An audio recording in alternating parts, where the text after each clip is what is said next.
talented, multitasking, multi-everything people out there. Take it away. Find your glory, write your story, fearless feet will carry you. Time you own it, take your moment, be a fire burning through. Hustling from night until morning, grinding it out, it won't be long. Feel your power, it's your hour, you inspire, you are strong. Enjoy your Zola. No applause? You're all fired. Hey, good morning, America.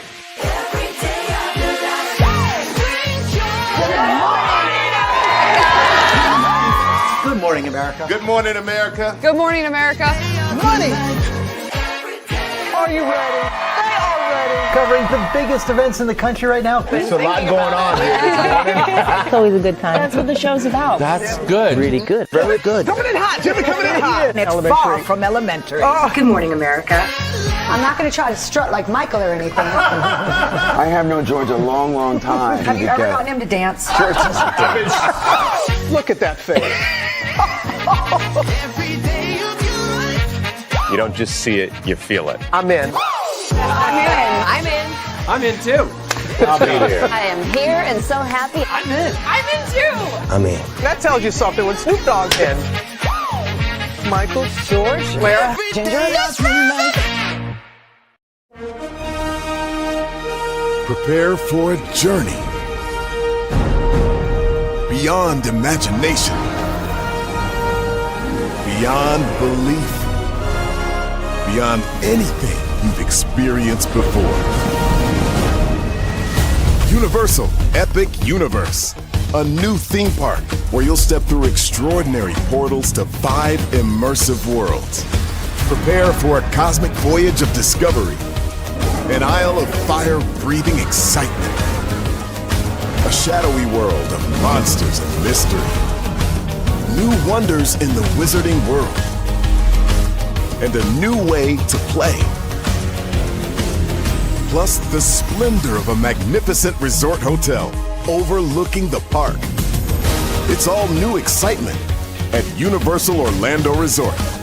A week's worth of vacation thrills with 4 amazing theme parks, a variety of spectacular themed hotels, and incredible dining and entertainment. It's all at Universal Orlando Resort, where you'll find new adventures every day. Explore the astonishing worlds of Universal Epic Universe at Universal Orlando Resort.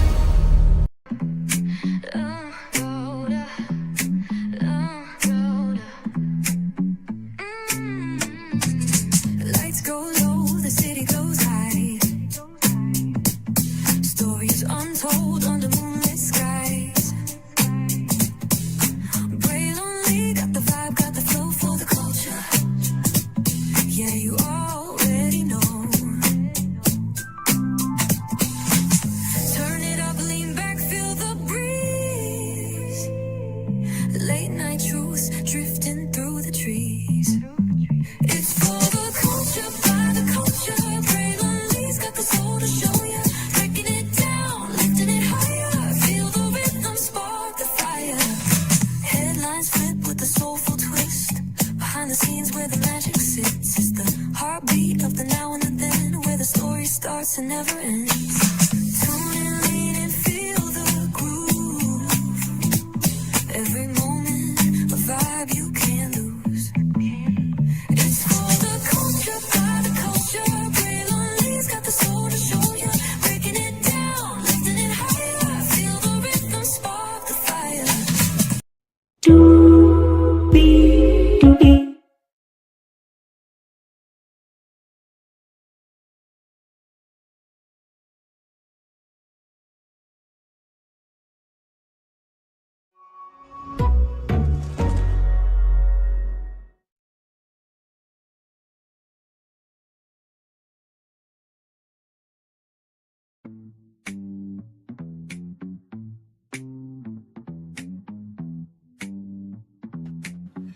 Well, hello.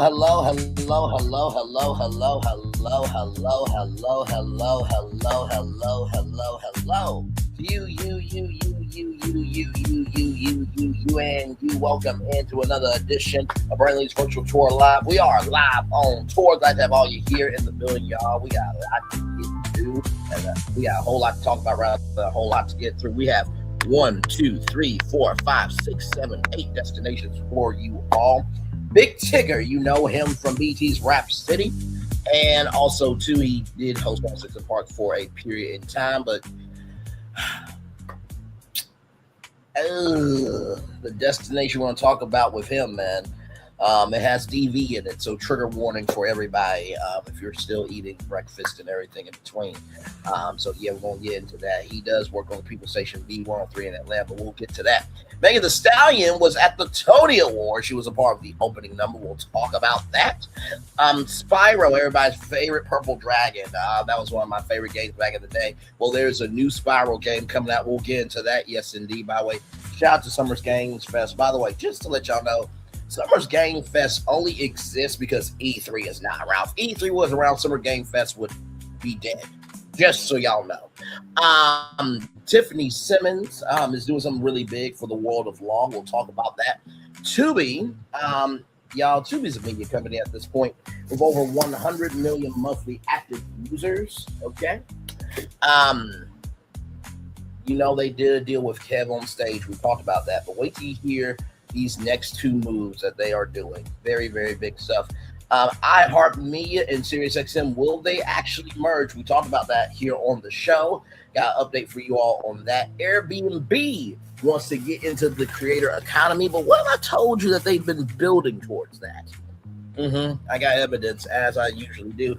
And then Child 47. He walked out of an interview with Kristen Welker. I'm like, you know what? I don't want to ever hear that kids are bad. I don't want to ever hear adults are bad. I don't want to hear nothing about nobody else, okay? Because y'all remember when he said he could pound somebody in the middle of Fifth Avenue and still get away with it? I remember my mom saying, Bray, you can be better than the president. I'm like, I shouldn't have to be. We should have a competent president in the White House. I love my mama very much. I do. So with that being said, let's get to it because higher is waiting. Those available. But either way, we got to go on tour. Shout out to the three people here. You see that virtual tour background? Yes, you do. You hear that virtual tour music? Yes, you do. And one thing to know, two things for sure. Over here on this channel, a lot happens early. Roll it. It's a new morning for America's family. Sun's coming up, so make it all that it can be. You know a lot happens early. I'm Harry Smith. I'm Julie Chen. I'm Maggie Rodriguez. Morning everywhere. Come on, get up. I'm Russ Mitchell. And I'm Dave Price. And it's a little early for this. Right now, this it's a new morning for America's family. Sun's coming up, so make it all that it can be. You know a lot happens early. Every day's good when you start to get alright. But whatever you do, the daylight. And a lot happens early.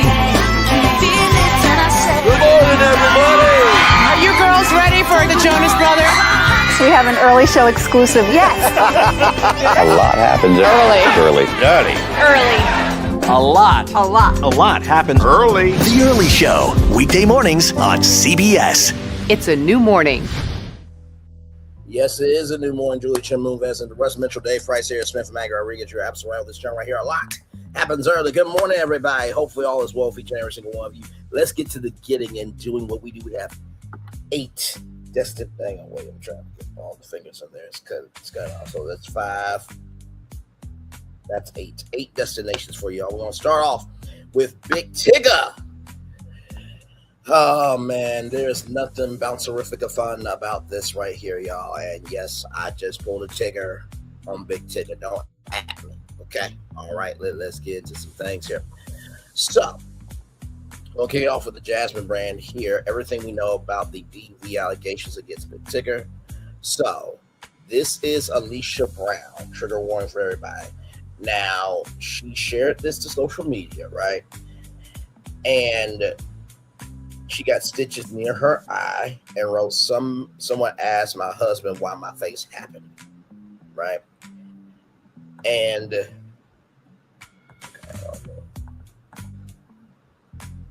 sorry, showing me. I didn't know that this was going to be up here. Okay, here we go. Upstairs in her room.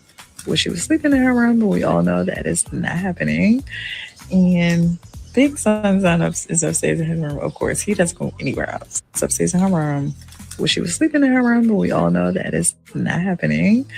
And Big Son's is upstairs in his room. Of course, he doesn't go anywhere else. It's upstairs in her room. Well, she was sleeping in her room, but we all know that is not happening. And Big Son's is upstairs in his room. Of course, he doesn't go anywhere else. It's upstairs in her room. Well, she was sleeping in her room, but we all know that is not happening. And Big Son's is upstairs in his room. Of course, he doesn't go anywhere else. When your friends call for the kids and not you, here's a global update. So I'm assuming that this had to do with their kids, right? So with that being said, let's go to Media Takeout now and fill you in with everything. Okay. For MediaTakeout.com, like I said, Big Tigger's wife accuses him of abuse and that he's cheating with his radio co-host. Okay.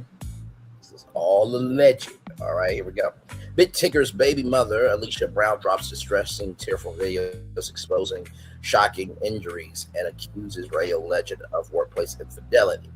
An absolutely catastrophic, deeply horrifying domestic scandal has officially exploded right out of the Atlanta radio landscape, leaving the entire city in a state of pure paralyzed shock. Cybersecurity expert, or Cyber Bay as she is known, Alicia Brown, the longtime partner and mother to legendary media personality Big Tigger, Darian Morgan's son, completely set the internet on fire this week after taking to her personal social media platforms to unleash a series of highly emotional, distressing videos and photographs. While the general public has long viewed Big Tigger as the pristine, untouchable, veteran voice of the World's 3's Big Tigger morning show, like I said, he was on Rap City, on BT, and he did host 106 in Park, and he's been in the media game for a very long time. Alicia completely ripped the veil off of their private life. In the tear-soaked frantic footage uploaded to her timeline, Alicia directly exposed a series of highly visible, shocking physical injuries to her body, while blasting the radio host for devastating systematic issues within their relationship. While local commentators are scrambling for confirmation, fans across the country are heavily squinting at the radio icon as the disturbing allegations continue to gain terrifying traction. Now, I don't know if Michelle A.T. Alien is in the radio spaces of Atlanta. I know she's in the housewife spaces of Atlanta, but I don't know if she's in the radio spaces. But Michelle A.T. will probably know a lot more than most. So you can see this is from Unwind with Tasha K. Shout out to her. Here we go. That's not playing.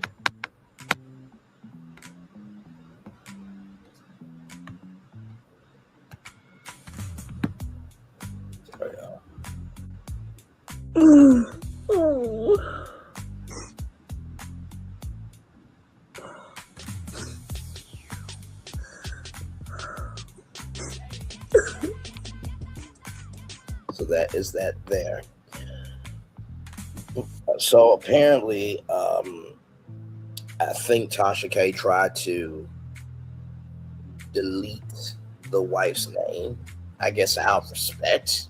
Tasha K respects people. Said nobody ever ask about that Cardi B lawsuit that you got paid. Speaking of that, let's take a little break to see where she is in the fundraising. Because you know she's like, I'm gonna give myself 1 year, ladies and gentlemen. $15,723. Child, 524 donations. Ooh, Lord, you ain't that big as you thought, did you? Moving on, back to this. Okay, all right, just wanted to bring that up. Now, visible traumas and tearful disclosures on the timeline. The graphic nature of the content Alicia shared has sent immediate shockwaves throughout the community. Looking thoroughly distraught, exhausted, and visibly broken down, Alicia panned the camera to document clear, undeniable physical trauma. While she explicitly stopped short of spelling out the exact physical mechanics of what caused the wounds, she heavily connected the presence of her injuries directly to a sequence of dark, volatile events that recently went down behind closed doors in her relationship with Tigger. Friends and cybersecurity colleagues immediately flooded her comments in a state of absolute panic, begging her to find a safe house and urging local authorities to open an immediate welfare check. Honey, seeing a highly educated corporate tech professional completely reduced to tears while showing off bodily injuries is an incredibly dark reality that nobody can easily look away from. Now, Francesca Amaker, right? She's been in the game for a very long time. She was on 11 Alive when they were retouring their local morning show, and she did all the entertainment stuff. Also, she has had other gigs as well. And so, right here, Cool Girl KJ13 says, agreed. The page was made this month. If not today, there's no telling. This person seems very upset. It feels necessary to go on a smear campaign, rather. So I'm guessing they're saying that Cyberbay or whoever, I think it's Cyberbay, did a smear campaign, allegedly. Don't know if that's the case, but hey, listen. So, and here's the thing: some people really don't have social media. You know what I mean? So maybe they finally want to be on social media because they want to expand their territory for social capital. Maybe they got a deal that requires them to be on social media, or maybe they just are trying to figure out how to utilize that as a way to stay connected with friends and family. So to Morgan London _ if you don't know the facts, don't be Milagograms and don't be a Tasha K. Okay, you don't want to be that. All right, moving on. LaKinney, LA Kenny 75 rather in Big Ticket Morning Show. He is my husband. Actually, he asked me to respond to you. Wait, Big Tigger asked you to respond to a commenter? Yes, we are getting divorced over his relationship with Francesca, but it was not your place to tell everyone. However, I do thank you for confirming what I already knew. Can you DM me, please? So this is his new co-host, right? So V103 has been through a lot of rotating co-hosts. I think the longest running duo was Frank Ski and Wanda, if everybody remembers. The shout out to the Forever 21s and Lane Bryant roasting Williams and Wanda Smith, right? Then of course Big Tigger came in. I believe there was Shamia. There was another brother and sister there. So they don't really rotate too often, but they've been trying to find this groove for Big Tigger because Atlanta is one of the top media markets in the country, and as y'all know, Black people are the primary target demographic there, and so of course, they want a Black morning show. The thing is, whenever you have a situation of this magnitude, it's one thing for it to hit like a hospital or a law firm, right? Because those are industries where the prestige, is at a greater scale because of the work that you do. But radio is 4 to 5 hours a day. You're spending time with these people. You're calling into the show if you can call in. You're seeing these people at community events. You're sometimes seeing them at your grocery store. So like radio has always been that immediate, has always been that platform of connection, more so than television. Because with television, right, like Steve Harvey, for example, he tapes 185 episodes, 200 episodes of Family Feud in 6 to 8, right? You're not going to see him on the same streets that you and I are on, right? So that's why radio is more intimate of a platform than television. But with all that being said, let's get to this here. The workplace betrayal, accusing Tigger of stepping out with his new co-host, as if the fiscal implications weren't already entirely too much to process. Alicia blew the lid clean off Tigger's professional life by alleging, okay, this is her, not me, okay, a highly toxic, messy workplace affair. Alicia boldly claimed that the veteran host has been actively involved with his brand new on-air female co-host, Francesca Amaker. this is Francesca Amaker right here. So they did a live show on June 3rd, right? So they do have live events from time to time. Sometimes they'll do. Well, here's the thing. I can't remember when somebody did like a live broadcast of their radio show out in public. I cannot remember the last time that has happened. I remember the Steve Harvey Morning Show used to do that, the Steve Harvey Neighborhood Awards, and when they did, live broadcasts from the Essence Festival of Culture, right?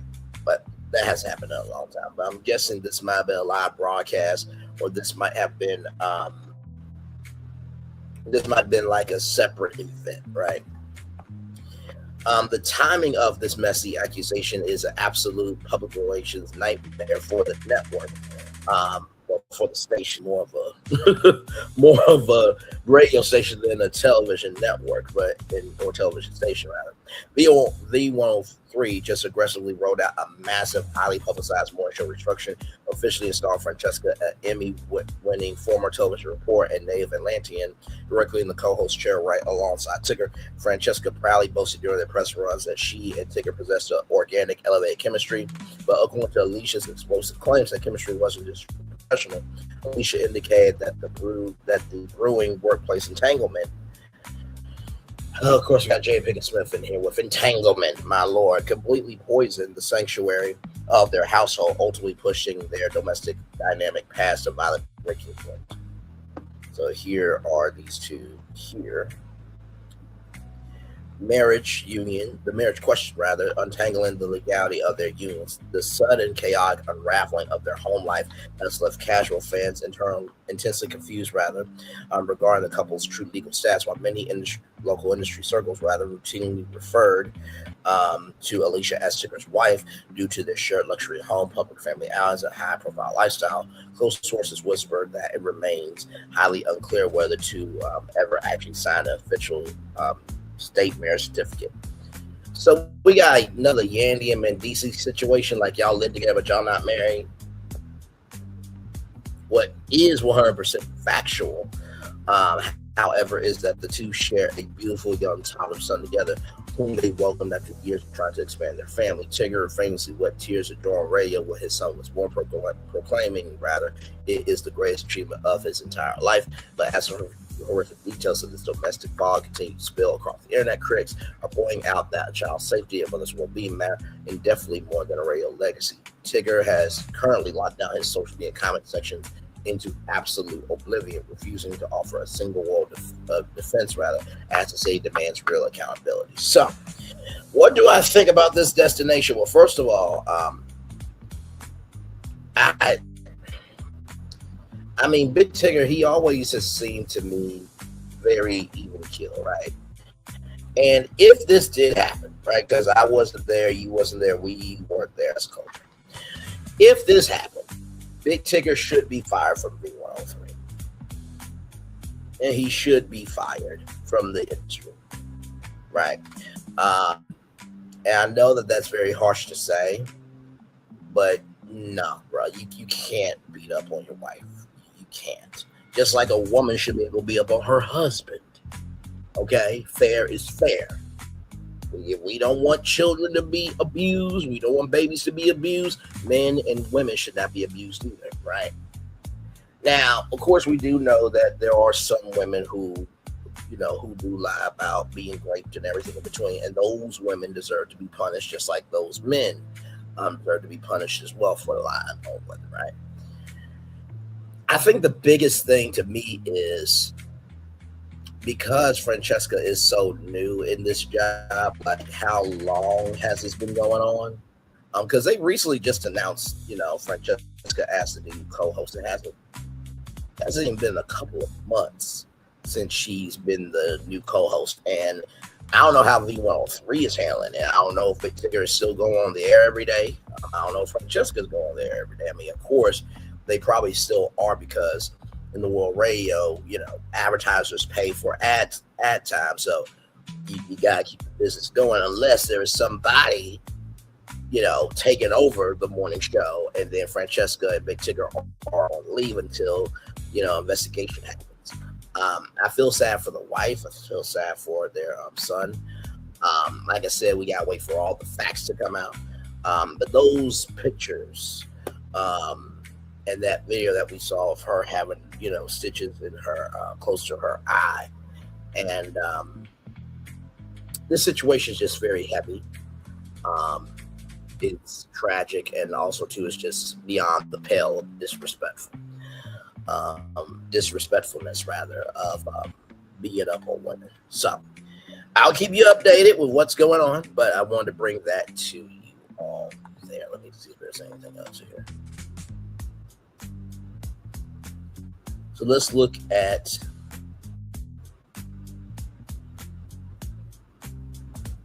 this here real quick.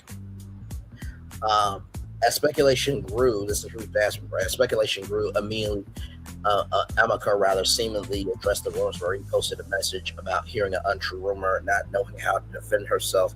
Brown has also continued posting on social media since making the allegations, while Big Tigger still appears to follow her on Instagram. At this time, neither Big Tigger or Amaka has directly addressed Brown's allegations. No police report, arrest, criminal charges, restraining order, or lawsuit connected to the claims has been publicly identified. As a publication, the abuse and infidelity allegations remain unverified claims. What's the anything else? Yeah, okay. And also, too, apparently screenshots and recordings of the post continue to circulate online. And even though Alicia Brown did take it down, we all know once you put it up, somebody's going to clip it, somebody's going to screen record it, whatever. I'm confused. So he didn't beat her, and this is AI or something like that. These slides make no sense. The way I'll be tuning in tomorrow on V103, but I don't see no tears. Is giving Brandy from Thin Line. Wait a minute, Big Tigger is married since when? I had no idea. I'm confused. I'm wrong, but it's giving Fatal Attraction vibes. DV is nothing to play around with. It's not. I am Bay, and by the way, beautiful face card there. Prayers up. Just posted stuff with no info. Messy. Not technically. I am Keeza Moan.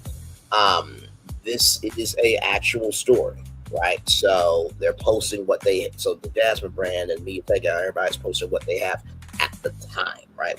We're not trying to be Malogograms or Tasha K or Nosy Ho or AL or any man that has moved in AL energy. We're not trying to be them. So we're waiting for everything to come out.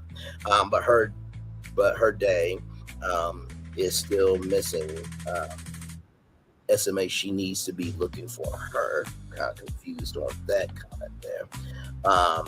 So wait, it's a her. I thought he was a trade. Ain't nothing player about being a woman. Ain't nothing alpha about terrifying somebody who trusted you. Ain't nothing masculine about using your hands to hurt someone you were supposed to protect. As a culture, we need to stop giving abusive men hiding places. No more. That's their relationship. No more. He just lost control. No more. But he's a good man. Good men don't beat women, period. DV is not a private issue when bruises, fear, trauma, and broken spirits are the outcome. It's a community issue. It's a family issue. It's a cultural issue, rather. It needs to come real consequences. If you put your hands on a woman, you should lose access to the rooms, platforms, friendships, opportunities, respect you thought you were entitled to. Because real men do not abuse women. Real men do not abuse women. Weak men do. And I will be the 67th person to like that comment, because I think that's the best one that sums all this up. All right, let's continue on. We do have more Brilliance Virtual Tour live coming up right from this space right here, right now. Shout out to rollingout.com, celebrating 25 years on to the next 25 years. What Pink and Megan Thee Stallion pulled off at the Tony Awards. Pink's Tony Awards hosting Pink's Tony Awards hosting Baby Brown was anything but traditional. So as you guys know, Zittler was played by Megan Thee Stallion, so she came back for the opening number. Now, I'm going to be real with y'all. I gave my take on Megan. I did not like, let me say this on the big screen because I want everybody to hear me. I personally did not like the fact that Megan Thee Stallion cheated her fans out of all those other shows, because she was actually supposed to leave close to the end of May, I believe. And I guess she was going through a lot, right? She had exhaustion. She's human, right? I get that she broke up with Clay, but when fans are taking time, energy, money, a commitment, and what have you to come see you, I don't think people really understand that in this thing called life, your dream has a 1% chance to happen. There's a 99.9% chance that your dream will not come true. But somehow, for the 1%, your dream does come true. If it does, you hold on to that motherfucker and you ride that thing out until the wheels fall off. You understand? So I thought it was rude, tacky, and disrespectful for Megan not to finish out those shows for the fans. Now, I don't mean I hate Megan, right? I think Megan will be an EGOT winner, but the reason why I am not liking that decision is not just because of what I just said, but because Moulin Rouge is going to be done on Broadway for good. It's not coming back, right?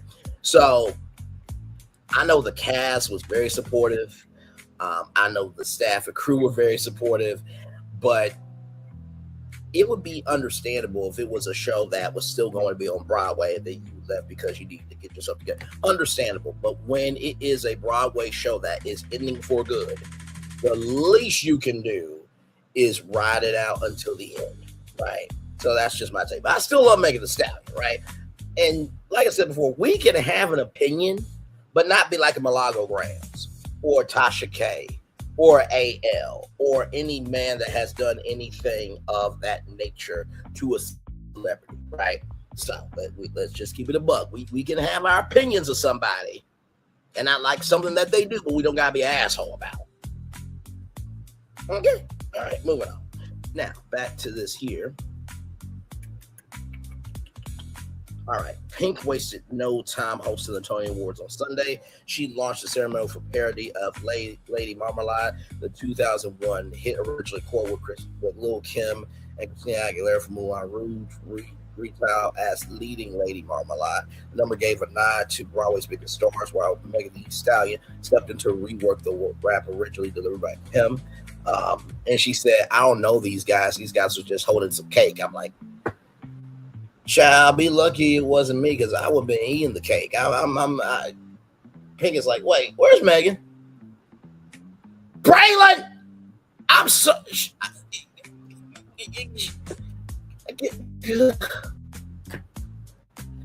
She looked like a strawberry cake with buttercream icing all over her. What was I supposed to do, Pink?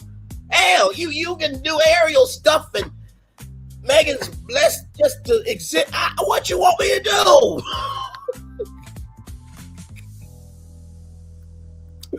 Moving on. Lee Michelle, not among this year's nominees, appeared to take on Christina's signature high note and showed that she wasn't there for the awards. The crowd ate it up.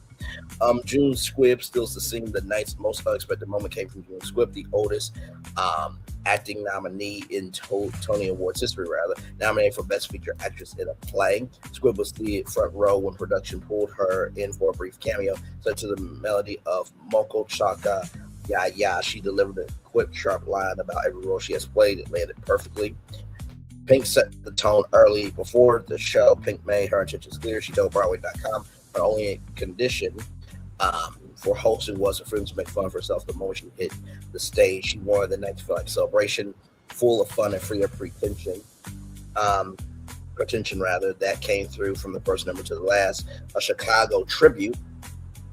Later in the broadcast, Pink led a tribute to Chicago, marking 30 years on Broadway. She was joined by Queen Latifah, Whitney Levitt, Dylan Mullaney, Alex Newell, and Julianne Hough for a melody that included When You're Good to Mama, Cell Block Tango, and all that jazz. By the way, I think John Lithgow won for the oldest person ever to win the Tony Awards. John Lithgow was a legend. I mean, the most iconic line from any animated film is, "Some of you may die, but it's a sacrifice I'm willing to make." Shout out to Shrek. By the way, I hope Shrek 5 comes out good because I really want Shrek 5 to come out good. Because I do think that will be a huge plus for the Universal parks, right? By the way, speaking of theme parks and stuff, I got a lot for y'all today. Because as I was getting ready for the tour, I saw some news that humbled me. And I'm like, oh my God. This company is asinine, as a 10, as 11, as 12, as 13. But we'll get to that on Tuesday, okay? Then we finally ended with Lamar Odom Jr. closes with Heart, the in the memoriam segment gave the evening's most emotional beat. Leslie Owen performed "Without You" from Rent as Slasher R, Diane Keane, Robert Redford, Robert Duvall, and others. The tribute closed with a quote from Rent director Jonathan Lawson: "Forgive, regret, or life is yours to miss. No other road, no other way, no day but today." So that is what you need to know about the Tony Awards. Congratulations to all the winners and even the nominees. Just to be nominated is something. Like when you get Emmy nominated, Grammy nominated, Oscar nominated, Tony nominated, like you do go up some ranks, okay? So, yes, indeed. I do believe Megan Thee Stallion will be an EGOT winner. I wish she could have been an EGOT winner with Moulin Rouge, for best guest appearance, but such is life, you know what I mean? But hey, she's got a lifetime to go. All right, more Brandon News Virtual Tour Live coming up right from the space right here and right now from Variety.com, everybody. Here we go. New Spyro game complete with franchise's first Dragon Flight feature set for spring of 2027. So next year, I know. And there is Spyro. Look at that. Look at the dimensions of it. Spyro's eyes and the scales. Oh my God. They did their good show with this. Okay. Here we go. The first new Spyro game in nearly 2 decades released next spring from developer Toys for Bob in collaboration with Microsoft's Activision. Tom Kenny, the original voice of Spyro, will be reprising his role as the iconic purple dragon for the project. Tile Spyro, a real beyond, is described as a completely original adventure featuring a brand new world, expanded exploration, and new gameplay that evolve the classic experience in exciting new ways. Per Toys for Bob, the studio behind Spyro, Reignite Trilogy, and Crash Bandicoot 4, it's about time. By the way, shout out to Rayman. I think there was a new version of Rayman in terms of a new Rayman video game, and it looked very good, by the way. Just wanted to give a shout out to Rayman as well. And Frogger as well. I think the last time I played Frogger was on Xbox, like the original Xbox. So, but anyway. Built to welcome a new generation while giving longtime fans something entirely fresh, Spyro A Realm Beyond invites players to explore, discover, and take flight like never before. That's right, not gliding, now limited set of flight levels, true dragon flights. Oh, wow. While Toys for Bob Associate Creative Director Lou Dirt says the team is not talking specific narrative features just yet, he did tease how the inspiration from the original games led to the Dragonflight feature. One of the things that we love to do when working on a franchise, be it Crash Bandicoot or Spyro, is we dive headfirst and figure out what makes that franchise, that character tick, stuttered, told, variety. We play the heck out of all the games. We evaluate what resonates with fans. We evaluate what resonates with us. And for us, it's about managing that tone. It's about managing that personality and making sure that's preserved. It's about finding that whimsy and that fun and also those gameplay things that we want to amplify. He continued, that's why we've been focused. That's been the focus for Beyond, rather. And that's why we landed on Dragonplay. We figured, hey, all of these are disparate elements, and we want to be able to unify that into the base core kit of our playable character. And then from there, what does that actually mean? And how do we then amplify that into the gameplay? The Toys for Bob team has been mum on the new Spyro game for years, even though through its spinoff from Microsoft's Activision, which is still partnered with to publish Spyro A Realm Beyond in 2024. They have been quietly listening and gathering fan feedback. One of the things that we love about Spyro in this franchise is the fan base is very vocal about what they love. Toys for Bob Chief Creative Officer Studio Head Paul Yan said, excuse me. Every year they are very committed to being vocal about wanting a new tile. So that's another part of the excitement. Finally being able to confirm to them that yes, we hear you, but we are paying attention to especially during the Reignite trilogy, is what are the qualities that players love about this. Dragonflight is a great additive into that to take things to the next level. Watch the trailer for Spyro Realm Beyond, which was unveiled during the Xbox Game Showcase Sunday. The video below. All right, y'all. I have not seen this. This is my first time watching it with all of you. Here we go. Let's get it.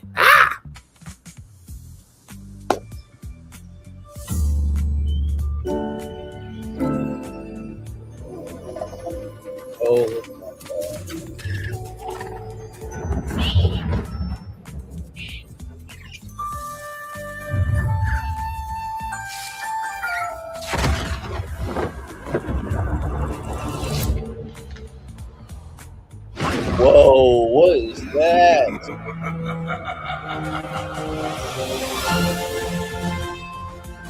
Oh, there he is. There he is. Oh my God! Oh, flight, baby.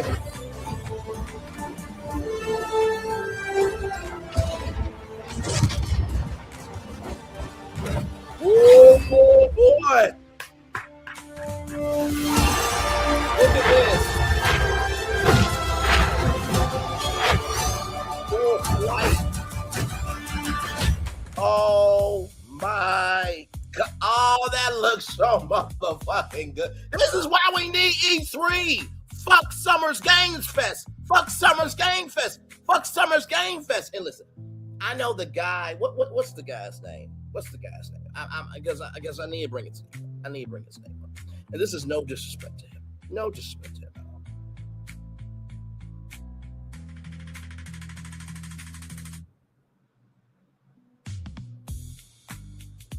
And this is the same guy that hosts the Game Awards. Jeff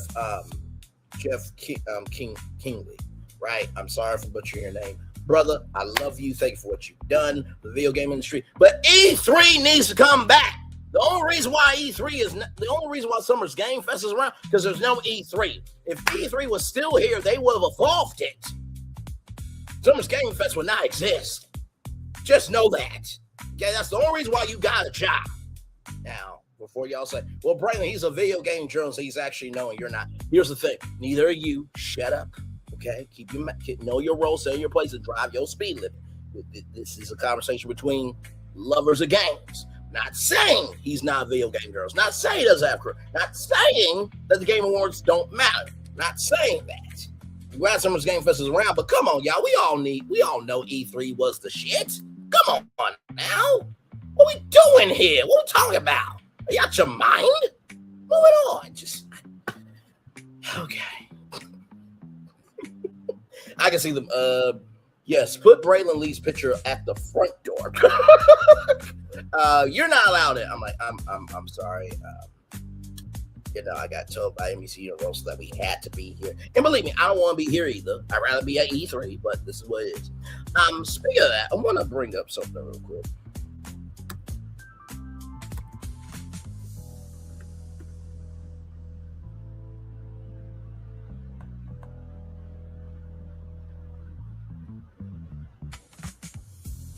Because there was just a picture recently.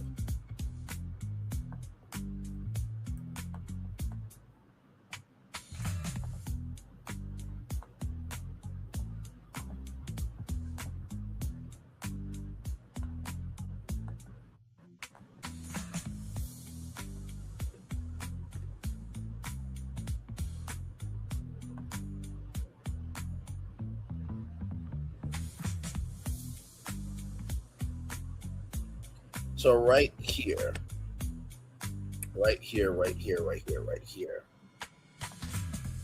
We were delighted to welcome ESA member, Nintendo of America's president and chief operating officer, Devin Pritchard, to ESAQ last week. The visit included a great discussion on our current work and upcoming priorities, along with time spent meeting with the ESA team and touring our DC office space. We value opportunities to work together to connect.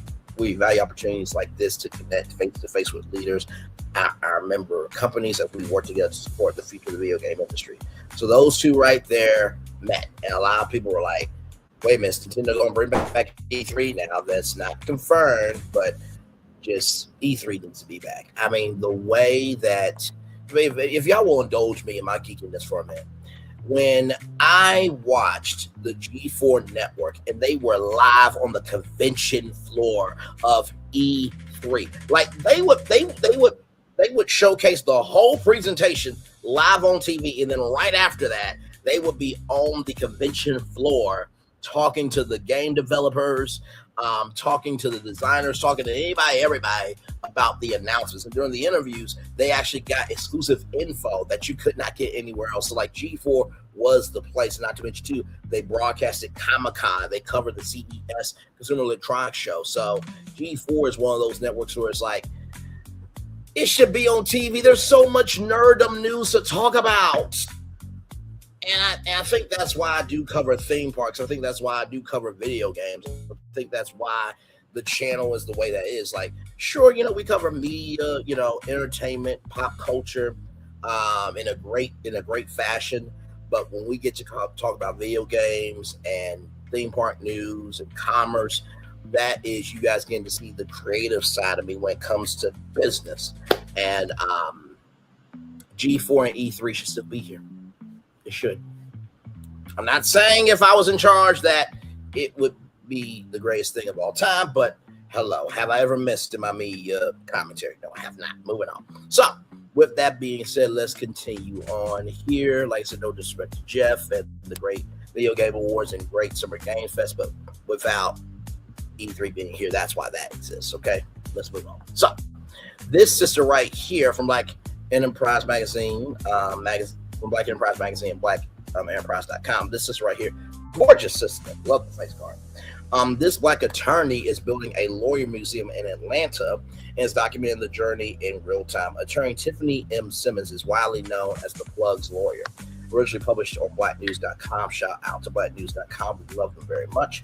Attorney, entrepreneur, and cultural strategist Tiffany Simmons, Esquire, widely known as the Plug's lawyer, is entering a new era of institution building following official recognition from the Atlanta City Council for her contributions to law, culture, philanthropy, and community impact.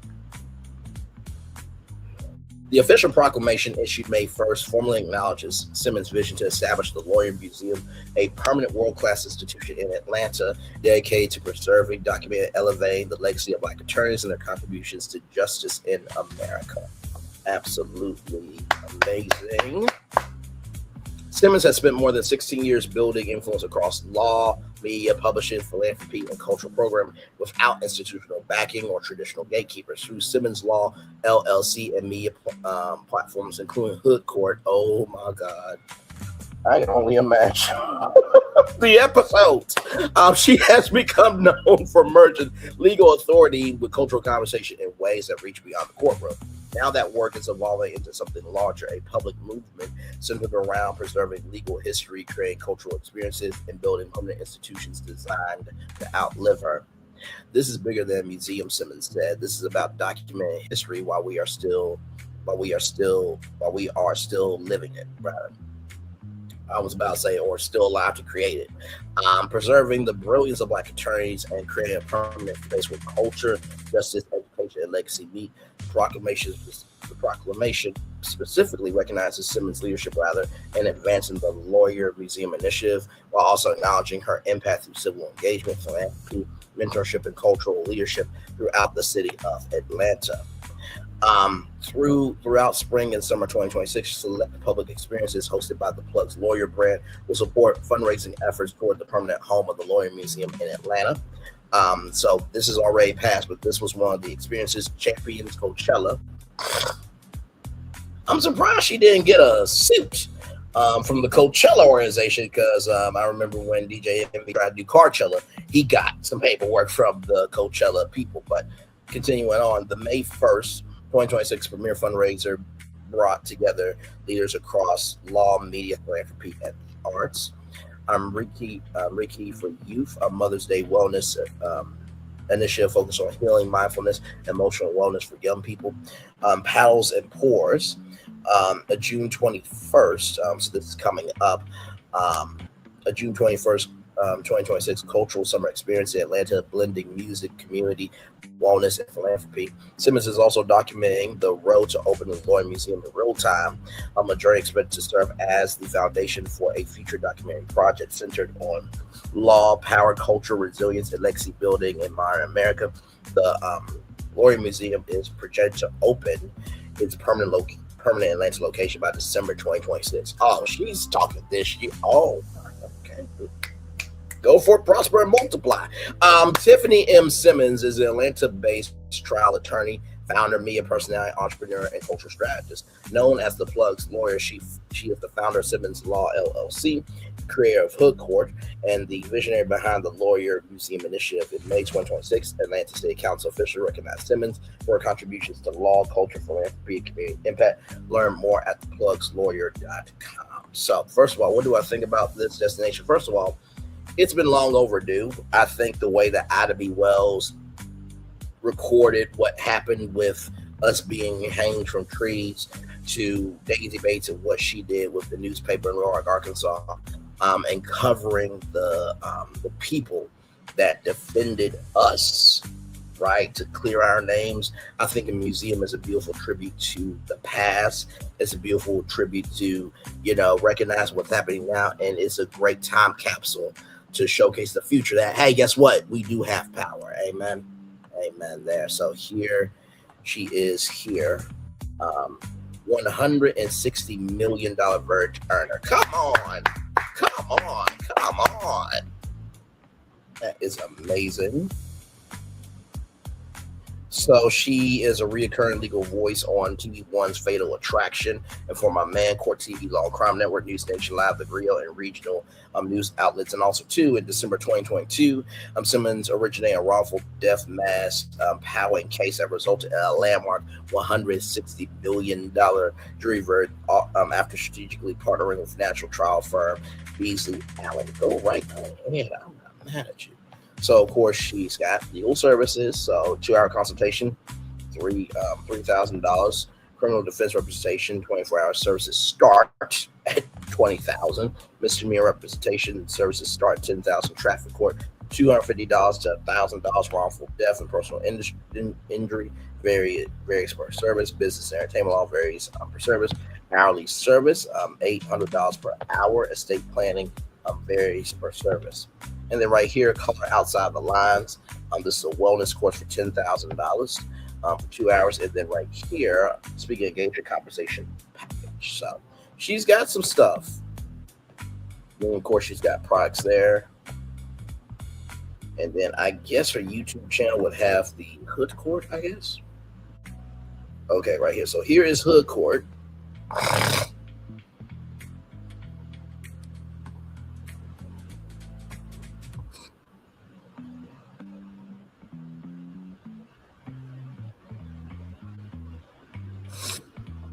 So I'm guessing who set Yundolf up. So I'm guessing this is just her taking. Now I thought Hood Court was like, an actual courtroom show, but it looks like Hood Court is just basically taking real life cases and just giving it, just a little personality. I'm guessing that that's what that is. So we'll just go to hoodcourt.com and see what this is about. Urban courtroom cultural accountability verdicts delivered.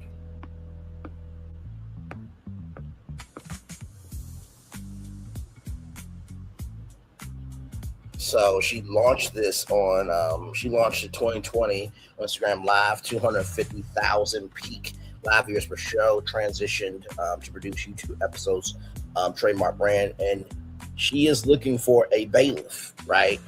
Black female, prefer commanding presence, comfortable on camera. Child, can I be the bailiffs? Can I be a part of the bailiffs cavalry? I'll make sure that the fit is, ironed. You know what I mean? I'll give her compliments. Like I'm available to work. Damn it. Oh my God. So case file, facts established, risk analysis, verdict delivered. So presiding Judge Tiff. So 15,000 monthly views, 3,400 accounts reached, 74% plus U.S. audience. Creating 2020, refining 2026, format protected, licensed content framework. Streaming, podcast adaptation, university licensing, courtroom educational tool, international adaptation. So average watch time, 18 minutes. Engagement spikes 4.7 times. Comment conversion rate 13%, and your email list growth 225%. So let's see if we can watch this theory here.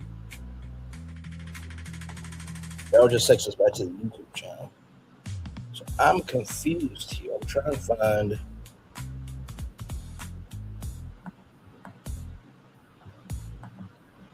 Okay, so here's an example, y'all. Right. All right. So let me say this or ask the question, because again, you're telling us how you got to know Formula 22. Now, you knew each other in college.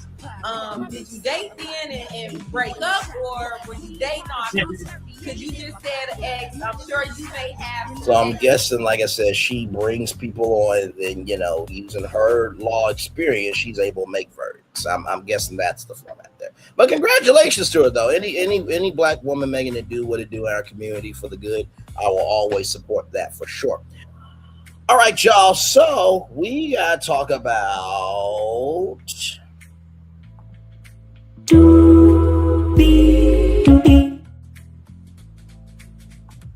Yes, we do. We do have to talk about some Tubi here. Here we go from CoreCuttersNews.com. Here we go, everybody. Tubi's push into creator content continues by turning YouTube hits into streaming exclusives here. Here we go. Tubi is making it clear that it just wants to be more than just a place to watch free movies and TV shows. Over the past several weeks, the free ad-supported streaming service has expanded its lineup with new live channels, video podcasts, and creator-led programming.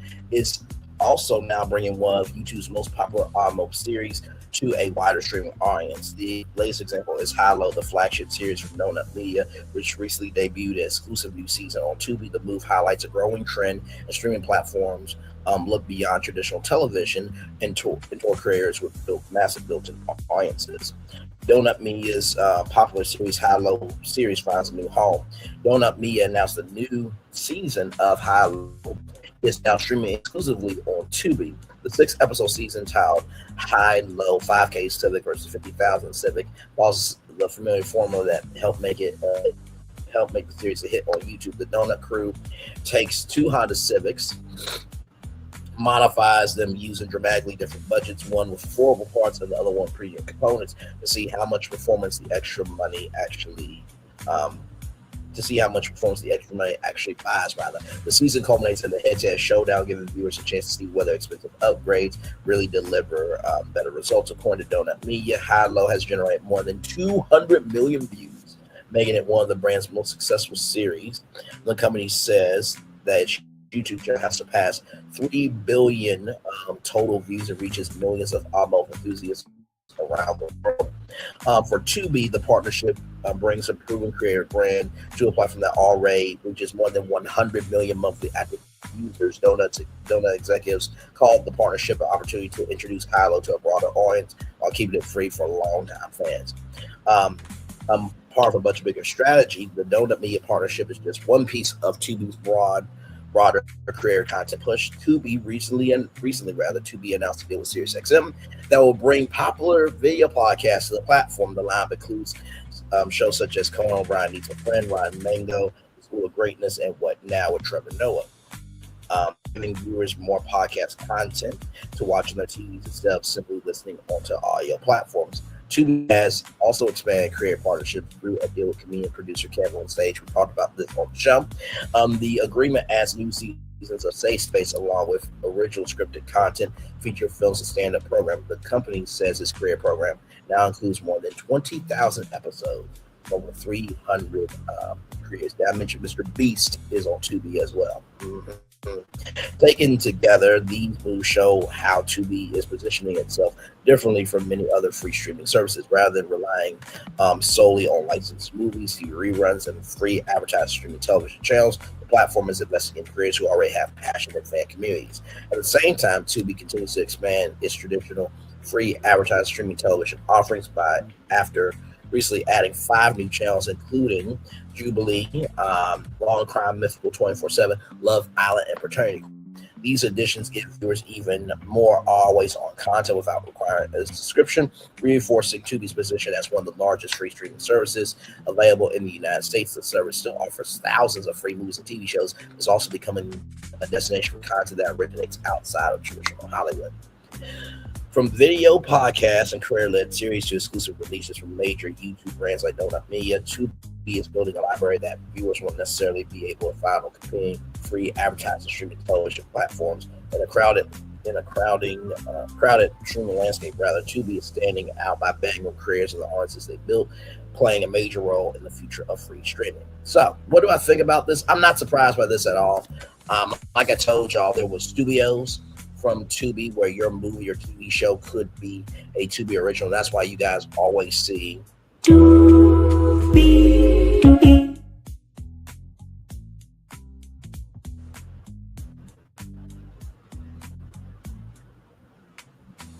That's why you always see that before every show. And then, of course, we're talking about the Blavity Creator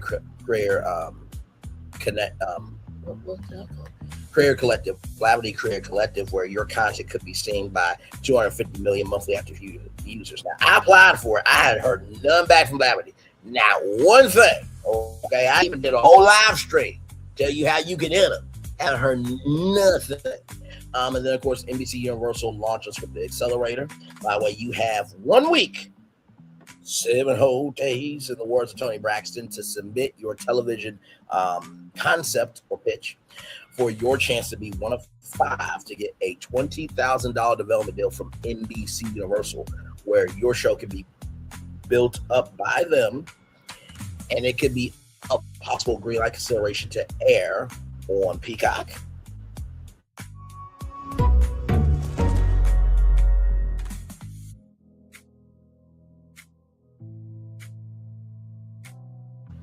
On Bravo or NBC. You got 7 days until June 14th. That's Sunday. Now, the deadline for that is Sunday, June 14th, like I said, but it will be at 2:59 a.m. Eastern Standard Time, which will be 11:59 p.m. Pacific Time. Got until that time. All right, so you can do it all the way up to probably, it won't take you too long, but the earlier, the better. Okay, now let's get to the video podcast that Tubi is doing here. From CordCuttersNews.com as well. SiriusXM video podcasts are coming to Tubi. Tubi and SiriusXM announced a partnership today that will bring a selection of video podcasts from SiriusXM's podcast network to the free streaming service with the non-exclusive distribution and monetization deal. The podcast will become available to Tubi's 100 million monthly active users, giving creators, another platform to expand their audiences, give fans a new way to watch. The agreement also gives new advertising options to brands hoping to reach engage. Excuse me, y'all. The agreement also gives new advertising options to brands hoping to reach engaged audiences. Advertising sales for video podcasts on platform will be shared between Tubi and SiriusXM Media, the company's advertising division. Right here, the slate of SiriusXM podcasts coming to Tubi includes Conan O'Brien Needs a Friend, Ryan Mango, The School of Greatness, What Now with Trevor Noah, Moral of the Story, and the Deep 3 podcast, with more to be added soon. In podcasting, audio has long thrived with broad distribution across platforms, helping shows grow and connect with new audiences wherever people chose to listen. Say Andrew Moss, Senior Vice President of Content Strategy and Development at SiriusXM. We're applying that same philosophy to video, expanding our careers' reach across phones, computers, and connect TV so their shows can be discovered by more fans in more places. Bringing our content to Tubi is another step in helping creators grow their audiences and businesses as video podcasting continues to expand. Tubi is the platform built to help creators grow their fan bases and revenue, and this partnership with SiriusXM is a natural extension of that, said Rich Bloom, General Manager, Creator Programs, and Executive Vice President of Business Development at Tubi. By bringing some of the most compelling voices and podcasts to the Tubi, we're giving creators a powerful new avenue to expand their reach and connect with viewers who are hungry for these stories. We're committed to being the platform where creators scale, and we're just getting started. So, it's interesting because you guys remember when Netflix went over to SiriusXM, right? And tried to get SiriusXM, podcasts to come over. But they ended up with iHeartMedia Podcasts. Now, I want to go back to something that's very, very important here for this. Right here. With the non-exclusive distribution and monetization deal, which means that you can have your podcast on Tubi and also be everywhere else. So those video podcasts are actually going to grow a whole lot more than the iHeartMedia podcasts that are just on Netflix. So, how the Breakfast Club is broadcasting live every day on Netflix? I promise you nobody's watching. I promise you nobody's watching. Now, I'm being facetious in that. Obviously, there are people watching, but it's not going to be a big audience, y'all. For real. Because when they went over to Netflix, they can't really promote anywhere else. But at least with this, it's not exclusive, which means Conan O'Brien can promote his podcast here, there, and everywhere. While Charlamagne, DJ Envy, Jess Hilarious, and Lauren Rosa, they're locked up at Netflix, right? So I just wanted to bring that to y'all attention. I know Charlamagne's gonna be like, well, we were on Tubi too. Yeah, you were on Tubi. You also were on BET as well. You also were on Revolt TV. So you being on Netflix is now a move. That makes the Breakfast Club and iHeartMedia donkey of the day. You repackaging a move you already done. What the hell? Speaking of iHeartMedia, don't you just love how one thing after another just falls into place? Speaking of iHeartMedia, we talked about this too, also from CoreCuttersNews.com. Now, I did a whole tour talking about the potential merger of SiriusXM and iHeartMedia. Well, let's look at this because there's an update on it. SiriusXM and iHeartMedia merger discussions stall amid a rapidly changing radio world. Okay, here we go. The anticipated combination of two major players in the audio entertainment sector has encountered significant obstacles, leaving both companies to navigate an increasingly competitive landscape on their own for the foreseeable future. SiriusXM and iHeartMedia entities that have long dominated traditional radio and satellite broadcasting entered preliminary talks earlier this year, aimed at forming a unified powerhouse capable of better withstanding the rising of streaming services. Those negotiations have now stalled as the parties failed to align on key terms, according to New York Times reporter Lauren Hirsch. The potential merger was first reported as in the works back in April, and would have merged SiriusXM's satellite radio network, known for its subscription-based model and exclusive talent agreements, with iHeartMedia's vast portfolio of terrestrial radio stations and expansive digital offerings. Together, the companies could have controlled a substantial share of the U.S. audio market, streamlining. I'm thinking of LimeWire. Y'all remember LimeWire, the one platform that gave your computer a virus and stuff like that? Mm-hmm. Now, I think the owner of LimeWire also bought the rights to the Fire Festival. Why would you buy a failure? Moving on. But streamlining operations across content production, advertising, sales, and audience engagement, industry insiders have speculated that such a deal might accelerate innovation in podcasting, digital video, and personalized audio experiences while addressing overlapping challenges like declining linear radio listenership and escalating competition from platforms such as Spotify, Apple Music, Napster, and others. Both organizations have invested heavily. And Tidal as well. Not forget about Tidal. Both organizations have invested heavily into podcasts to evolve beyond their traditional roots. iHeartMedia has built a robust lineup that includes popular shows that generate significant revenue, with the segment contributing $147 million in the first quarter alone. You heard me correctly, $147 million. The company continues to expand on its on-demand audio footprint through original programming and live events. SiriusXM, meanwhile, maintains strong relationships with high-profile podcast creators and recently extended a major contract with one of its flagship personalities for an additional 3 years. That would be the one and only Howard Stern. These moves reflect a broader industry shift toward hybrid models that blend live broadcast on-demand content to retain listeners who increasingly favor flexibility and curation. The audio sector faces mounting disruption from digital giants that offer fast libraries, algorithmic recommendations, and ad support free tiers. We talked about SiriusXM's free service where you can actually listen to SiriusXM for free with ads in your car. You can't listen to it on your phone as of yet, or your laptop, or your desktop, or your connected TV, or your tablet. But hopefully SiriusXM will expand to those very soon. And they should. And you should be able to get the SiriusXM Access app eventually. But also what I mean by that is you can also listen to it on your phone. You just type it in and just play it from your phone, right? There was a thing called Next Radio back in the day that was like an FM app service. I remember it because they were giving away $10,000. This is when I went to the NAB radio show when it was in Nashville, Tennessee. That year while I was in college, and one of the commercials was Next Radio's giving away $10,000. Next Radio, live and local wherever you go. I played that on Black Squirrel Radio. It was cool. It was my first contest I got to promote the fact that you can win $10,000. That's the highest amount of money I was ever able to promote to give away, and I hope to be able to do more things like that in the future. But moving on,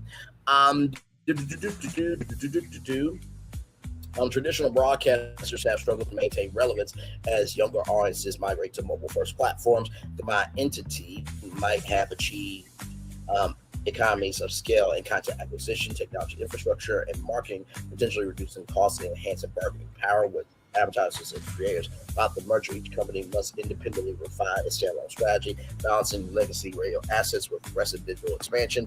SiriusXM has long differentiated itself through satellite delivery, providing uninterrupted service in vehicles or remote areas where internet connectivity remains inconsistent. Its premium subscriptions appeal to audiences seeking commercial-free music, sports, news, and comedy. iHeartMedia, with hundreds of stations around the country, leverages local programming, national syndication to drive advertising revenue while growing its streaming app and podcast network. Regulatory considerations, including ownership limits on radio licenses, may have also complicated discussions, as any deal will likely require divestitures with structural adjustments to satisfy antitrust scrutiny. In the absence of a deal, the focus turns to organic growth and tactical partnerships. SiriusXM may continue emphasizing exclusive content and in-car entertainment integrations with all makers in an area where satellite radio maintains an edge. iHeartMedia could double down on strength in live events and localized advertising in areas that digital-only competitors find harder to replicate. Maybe like the iHeart Entertainment Awards, maybe the iHeart Content Creator Awards. And you already do the iHeart Radio Podcast Awards. I'm just saying. But, do what y'all want to do. You guys are the smart company, the broader audio industry. You saw the thumbnail. You know my voice is Derry. You know why you're here. Don't look at me like that. Don't look at me like that. Don't look at me like that. How many times have I told y'all that iHeart should expand their live event, right? Just saying. The broader audio industry is expected to see further consolidation or alliances as participants seek scale and may rise production costs and audience fragmentation. While the talks have paused, keyword pause, they're not ended, but they just paused, the underlying pressures drive them. Intense competition, shifting consumer habits, and the need for technological adaptation persists. Observers will closely monitor how each company positions itself in the coming quarters, potential implications for content creators, advertisers, and millions of daily listeners who rely on these platforms for information and entertainment. The coming months will test whether independent strategies can deliver the innovation and efficiency that a unified approach might have achieved more readily. The audio entertainment space continues to evolve at a brisk pace. The only thing I can think of that is please move out glacial pace. Please move out glacial pace. You know how much that thrills me from the Devil Wears Prada.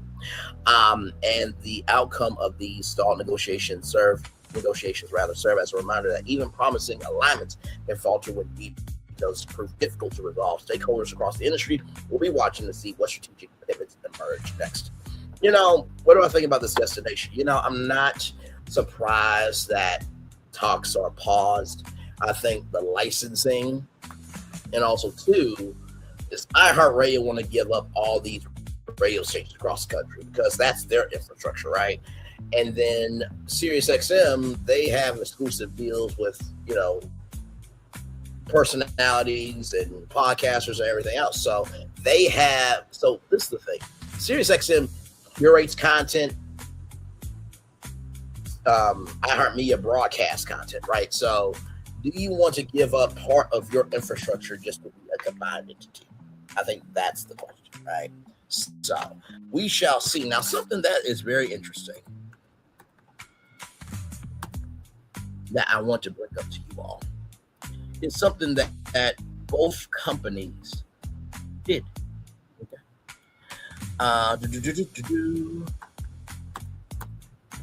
They both partnered with the same social media platform.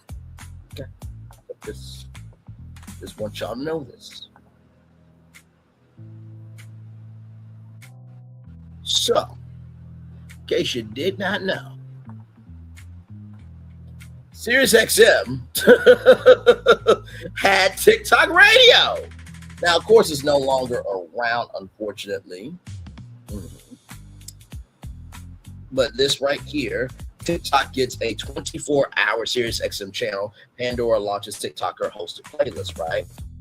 So right here, this summer or that summer, SiriusXM will launch TikTok Radio, a full-time music channel featuring the trending sounds that are redefined pop culture from TikTok. Per the company's channel will be presented by TikTok creators, tastemakers, and DJs. iHeartMedia, TikTok Radio from iHeart. iHeartMedia and TikTok announced the launch of TikTok Radio and the inaugural lineup of creator hosts for the TikTok Podcast Network. Okay. Oh my God. Introducing TikTok Radio from iHeart. TikTok is the go-to platform where culture, entertainment, music collide, and iHeart will extend that experience beyond the For You feed with TikTok Radio. The new station will blend TikTok's discovery engine and cultural impact with iHeart's programming expertise and trusted personalities to give fans a new way to listen to their favorite artists' full tracks while diving deeper into the stories, trends, and moments that turn them into a cultural phenomenon, right? So, of course, you have the audio programming that blends today's hottest music with real-time conversation, guiding listeners through what's breaking now, from rising careers to new hits to throwback rediscoveries, podcast spotlights, and trending topics. TikTok Radio will feature the following segments: Behind the Charts, a countdown of the 10 biggest songs of the week on TikTok, looking at the story and the artists behind the music. Hacks on the 20s, trending life hacks for every area of your life, heard every hour on the 20s. Good damn, it's been a minute since we heard, at the bottom of the hour, at the top of the hour. I think that's still a thing in radio, but on the 20s, on the 10s, on the 30s, that's okay. I see y'all still doing radio. That makes me happy. Hot takes, lighthearted hot takes about everyday topics and lifestyle and culture. New Music Fridays, a highlight of the week's new releases airing throughout the day on Fridays. And On the Verge, featured music from artists on the verge of breaking onto the charts. So, SiriusXM and iHeart both have done TikTok Radio. So it goes to show you that if you understand the moves that are happening around you, you'll understand what you're seeing in front of you. So, yes, indeed. There. All right, y'all. Let's talk about some Airbnb, everybody. Yes, indeed. From tubefilter.com. Sorry. Here we go. Ooh, try to make an X. That's about. I'll look at that on my own time. Airbnb CEO says creators are its next big thing, and that creators need it because the economics are starting to go down on YouTube and TikTok. Let's get into some things. Airbnb wants in on the creator craze. The company is most recognized for offering hotel alternatives, but back in 2016, it pushed further into overall travel plan with an expansion it calls Trips. As a part of Trips, it introduced experiences. A selection of activities curated, often hosted by locals. In the decade since that launch, experiences have also expanded, much like Airbnb bread and butter, where the idea was that locals will rent out all or part of their homes to tourists for a cozier vibe. Experiences is now more of an entry. While thousands of independent locals are still offering outings to tourists, Airbnb has increasingly tapped celebrities like Conan O'Brien and Sabrina Carpenter to host splashy events. Now, there was a thing from Amazon where you can do experiences, and one of the things was, I did this during the kids' when I went to Kent State, we actually got to tour Italy virtually. So it was a person in it. I think it was either Italy or Rome, but either way, they were overseas. And we clicked on a link, and we got to see Rome in real time. So they were walking, and we could ask questions and everything. It was really cool. Really, really, really cool. Now, the company CEO says they tend to bring creators into experiences, too. Airbnb has been experimenting with creator-led experiences and plans to add them to the platform after tests showed strong conversion, Focus Wire reports. CEO Brian Chesky apparently described creator experiences as a huge opportunity, especially as travel becomes more personalized and driven by communities. He praised creators for their smart marketing, their ability to create great listings, and their pool of established audiences. The other thing we've seen with creators is they get a lot of local demand. He added most experiences get travelers, but if you are a fan of something, you're going to book in your own city. So creators are also a gateway to local demand for experiences.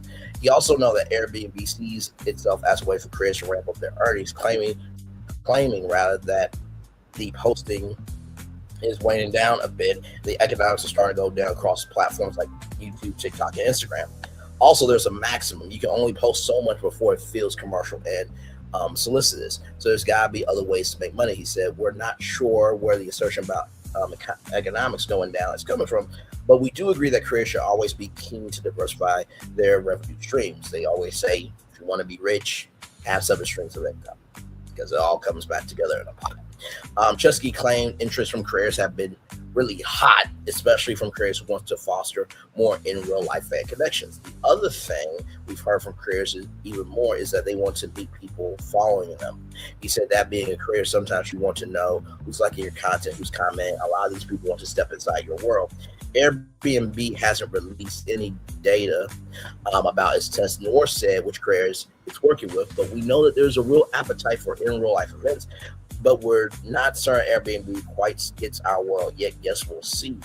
It plans to add listings for creator experiences in the coming months. Now,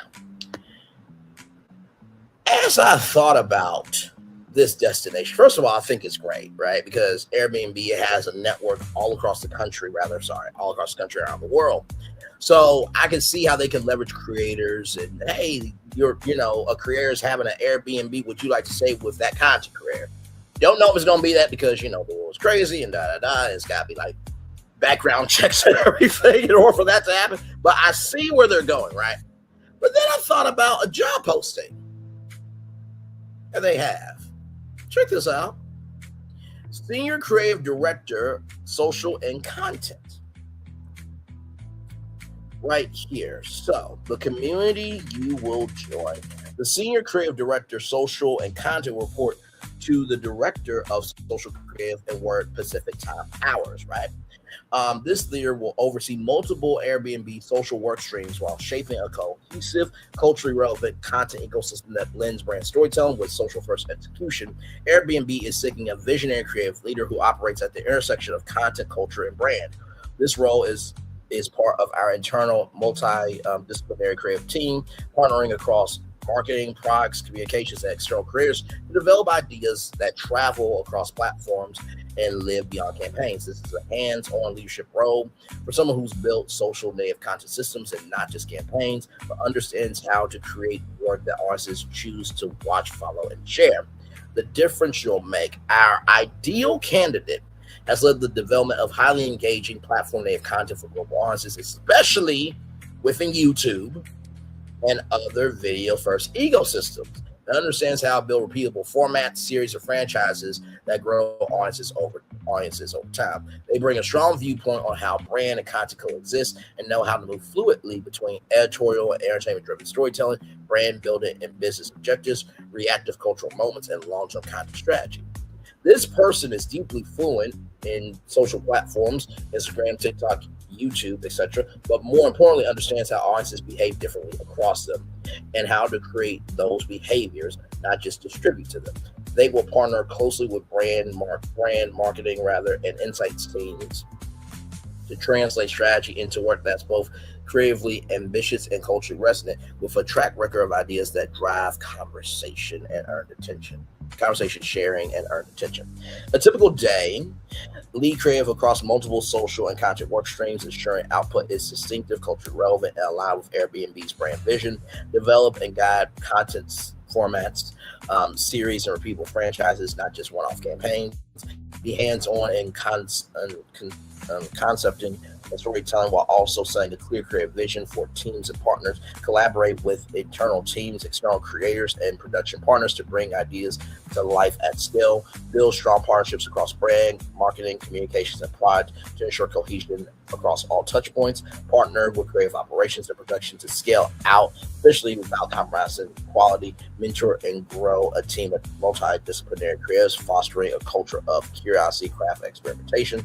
And then, of course, right here, your expertise, 12 plus years of creative leadership across social content and brand storytelling, proven success developing YouTube first or video-led content, including series, channels, or recurring formats that have built and retained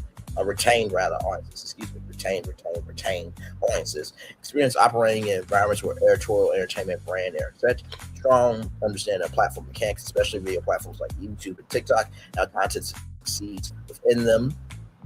Experience collaborating with creators, influencers, and talent, not just directed campaigns, but co-creating content. Ability to translate insights, data, and strategy into compelling creative work that people actively engage with. Experience leading both internal teams and external partners, agencies, production companies, and creators. Strong storytelling instincts with a high bar for craft across video, design, narrative, excellent leadership, communication, organizational skills, and a deep curiosity about culture, media, and how audiences engage with content today. So when you think about this job, going back to this article, saying that they are ready to work with creators, it makes sense. 1 + 1 equals 2. Okay? So I see where they're going with this. And so whoever gets hired, they need to utilize this article and the words from CEO as their roadmap to everything. Now, remember I said to you that, yes, Airbnb wants to work with content creators, but what if I told you that they've been in the process of getting ready to do it? Here it is from Variety.com. Airbnb will let you book celebrity-hosted experiences with Megan Thee Stallion, Sabrina Carpenter, 17, Patrick Mahomes, and more. So Megan Thee Stallion did a anime experience. Okay, it's over now. Can't do it anymore, right? But anyway, let's continue on. Airbnb, as a part of promoting its revamped and expanded vacation bookings, has teamed up with several celebrities to offer once-in-a-lifetime meet and greets, but only a few lucky fans may be able to actually secure them. The travel site introduced Airbnb Originals, which the company touts as extraordinary experiences hosted by the world's most interested people. Initial celebrities in the mix are Megan Thee Stallion, Los Angeles, with whom you can transform into your anime alter ego in her Otanu Hottie Quest, where you actually got to eat ramen noodles and, eat food of the culture, not to mention you got to drink chicas versus tequila, and Megan Thee Stallion actually showed up. Right, so that was cool. Kansas City Chiefs star Patrick Mahomes, Kansas City, with whom you can learn to throw the perfect spiral and enjoy Kansas City barbecue on Sunday. K-pop group 17 Soul, who celebrate their 10-year anniversary, will have created a space that will allow us to soak in the decade of memories we share together, every song, every stage, every moment. Those 3 experiences are free, but there is limited availability. An Airbnb rep said the celebrity-hosted experiences are available on a first-come, first-served basis. Users who sign up. Airbnb is paying a fee to the celebrities as a part of the promotion. Upcoming experiences will include one from Sabrina Carpenter, who will host a day of glam dancing and espresso in LA. From Girl Meets World on Disney Channel to where she is now, Sabrina Carpenter, hats off to you, my sister. Another from Colombian singer Carol G, who writes, "Come visit me in my hometown where I'll show you one of my favorite places in the world." I love a good cosplay moment. Megan says in her description of her Airbnb experience, "My passion for anime has always been front and center, even in my music. It's more than entertainment. It's a way to express different sides of myself, shape-shifting into whoever I want to be. And I want that for you too. But to activate your inner otaku, you got to earn and complete my otaku high quest to unlock a whole new persona." Hosts of Airbnb Originals are able to set their own prices for such curated experiences. Others being co-designed with celebrity hosts including Keke Palmer, Jamie Rosati, Glenn Dole, Abby Wambach, Dave Matambe, and Chance the Rapper. In addition, Airbnb users can learn pastry making at the renowned French Bastards Bakery with Chef Raphael Ebas, and play beach volleyball with Olympian Carol Solberg on Rio de Janeiro's Slip On Beach. Yeah, the celebrity bookings are now part of the expanded Airbnb's experiences selection, which now includes tours, outings, and events hosted by locals from other cities. Best company is launching experiences in 650 cities around the world. Those include landmark museum and cultural experiences, food tours, cooking classes, and dining experiences, outdoors, water sports, and wildlife experiences, shopping experiences, workout, wellness, and beauty experiences. Airbnb experiences are vetted for quality with a focus on expertise, reputation, and authenticity. According to the company, hosts are assessed across areas like experience, their connection to the city, and gets feedback on an ongoing basis. In addition, the company is introducing Airbnb services to let you book personal trainers, by appointments, and more. Initially available in 10 categories across 260 cities. The first categories are chef, photography, massage, and spa treatments, personal training, hair, makeup, nails, prepared meals, and catering. As with the experiences, the company says Airbnb services are vetted for quality through evaluation of expertise and reputation. Service hosts have an average of 10 years of experience and have completed Airbnb's identity verification process and are required to submit relevant licenses and certifications. Airbnb has also redesigned its app, which has been rebuilt from the ground up so you can easily book everything in one place. After you book a location, the app suggests services and experiences will think you love based on where you're staying and who you're with. According to Airbnb, when you arrive at your destination, the app welcomes you with a detailed itinerary, including check-in details and a day-to-day view of everything you booked on Airbnb. The redesigned Airbnb app includes an Explore tab, a new homepage to discover locations, experiences, and services, a Trips tab for the schedule of your trip, details about your home, and the services and experiences you booked, a revamped messaging platform with photo and video sharing and integrated payments for customizing services, and a redesigned profile page that lets you share where you traveled on Airbnb and see the people you met along the way. Since launching in 2008, Airbnb has surpassed 2 billion guest arrivals, the company says. So, I mean, listen, at this point, you might need to make Airbnb studios. I mean, you got, experiences with celebrities, experiences with, local experts. You got services. Not to mention, too, now you can order groceries from Instacart and they can deliver it to your Airbnb. Airbnb is expanding. Okay, and that job is not by accident. You connect that to Filter article along with this article from Variety.com. You see the path where they're going, all right? So, with that being said, we got one more destination, y'all. Once again, Chris Walker is here. You're here, sir. If the laser beam was on the globe, fate of the world on the line, Equadala situation, in the words of Max Muhammad Ali Kellerman, okay, because I'm going to put some respect on his name, we would trade you and keep Kristen Walker to save the world, sir. I don't think you understand how hated you are. Moving on. 47 storms out of the Meet the Press interview. Either you're crooked or you're stupid. Well, it takes somebody crooked or stupid to know somebody crooked or stupid, but you're the convicted felon, not Kristen. Let's move on. President 47 stormed out of his interview with Meet the Press after getting into a verbal sparring match with Kristen Welker over claims of election fraud. Tensions began rising with Welker pressed 47 on if in the face of bipartisan resistance or resistance, he planned to push forward with his $1.8 billion anti-weaponization fund meant to protect individuals who claim to be persecuted by the federal government. Dude, let me tell you something.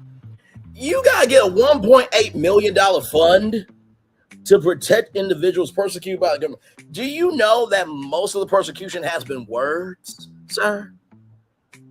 Words. So you're gonna get a $1.8 billion fund because you can't take somebody else having an opinion about you or anybody else that supports you? But yeah, you almost got deleted off the earth 4 times. Okay. All right. Moving on. Let's just, oh my God, let's continue on, Sean. Including those who raided the Capitol on January 6th. 47 claimed the people who were involved in the attack lost everything on that day. They had FBI agents ushering them into the building. Walker repeatedly pushed back on the latter, saying 47 had no evidence of that. And he does not. I don't know what's going to happen with the weaponization fund 47 state. I love the idea because people like you, the fake dirty press, the crooked press, people like stupid Biden, he's not smart enough to know what's going on, but the people that surrounded him, surrounded his beautiful resident desk in the Oval Office. How sway? How sway? How sway? You say, oh, sorry, y'all. I don't know what that was. Sorry, y'all. So sorry for that. My bad, y'all. Don't know what that was. Like I said, you say he's not smart in one breath, but in the same breath, surrounded by his beautiful resolute desk. So his desk was beautiful, but he wasn't. What the hell? What they did to the lives of people, they destroyed people, they sent people to jail who didn't. Nothing wrong. Nothing wrong. There was an officer deleted off of the face of the earth, sir. Okay? Give me a moment. There we go. There was an officer deleted off the face of the earth. There were people in Nancy Pelosi's office disrespecting it. Not to mention, too, people had to lock themselves inside the chambers because they were afraid they were going to be deleted. Your vice president was in there counting the votes, sir. There was a crime committed. So basically, 47 said these people have the right to destroy the Capitol. Essentially, let's continue.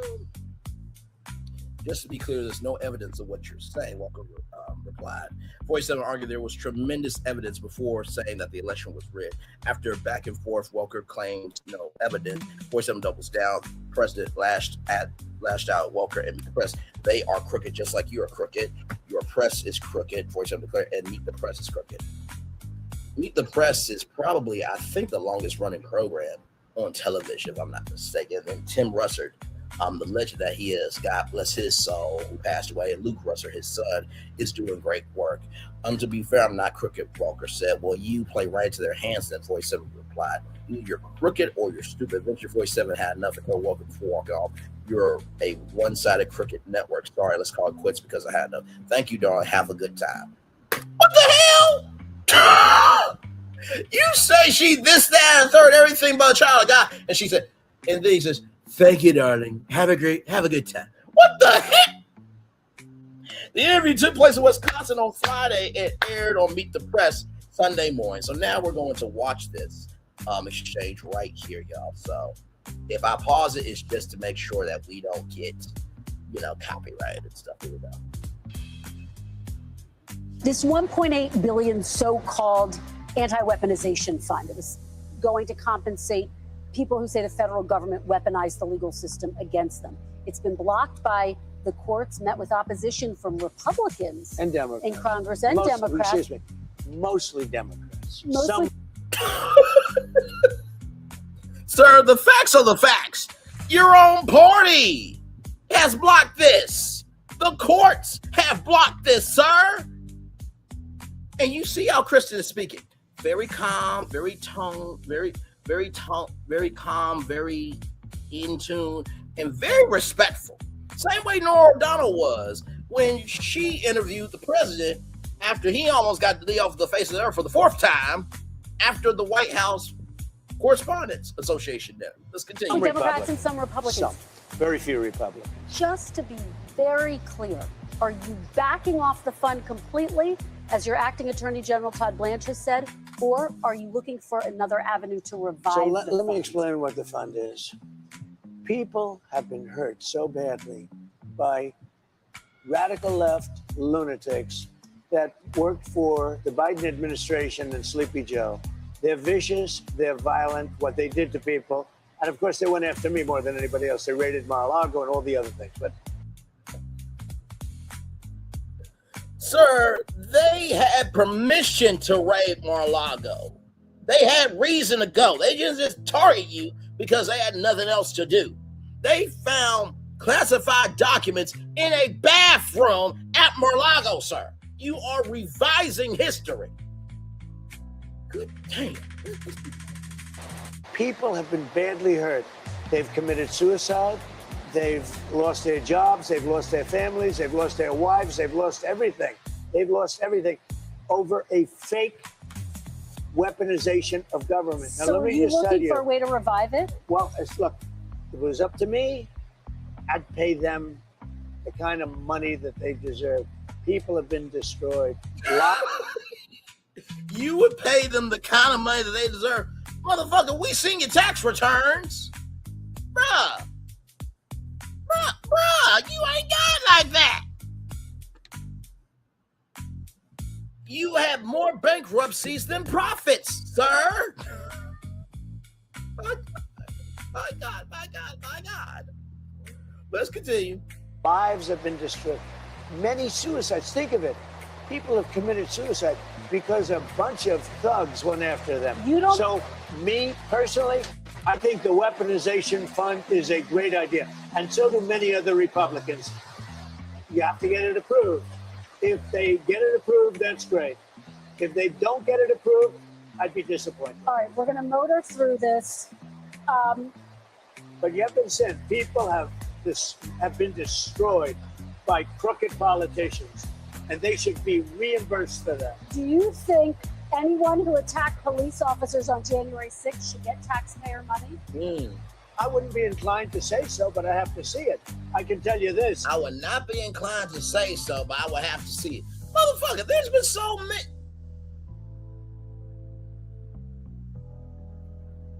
You know, I'm going to play this clip. Give me one moment. Because I can't do it.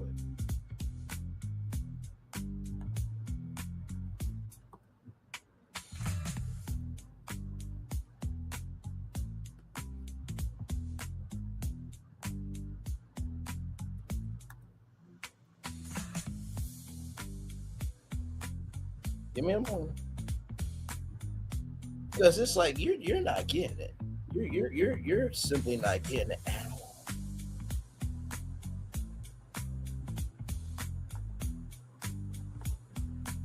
I'll let y'all hear it. Go ahead. Indicated that she loved it. Okay, she loved it until commercial break. In fact, I think she said it was sexy, didn't she? It was very sexy to be raped. Didn't she say that? So, sir, I just want to confirm. It's your testimony that E. Jean Carroll said that she loved being sexually assaulted by you? Well, based on her interview with Anderson Cooper, indicated that she loved it. Okay, she loved it until commercial break. In fact, I think she said it was sexy, didn't she? It was very sexy to be raped.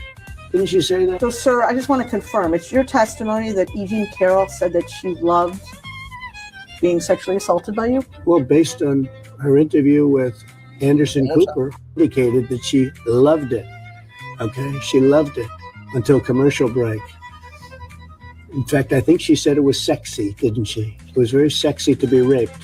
Didn't she say that? So, sir, I just want to confirm. It's your testimony that E. Jean Carroll said that she loved being sexually assaulted by you? Well, based on her interview with Anderson Cooper.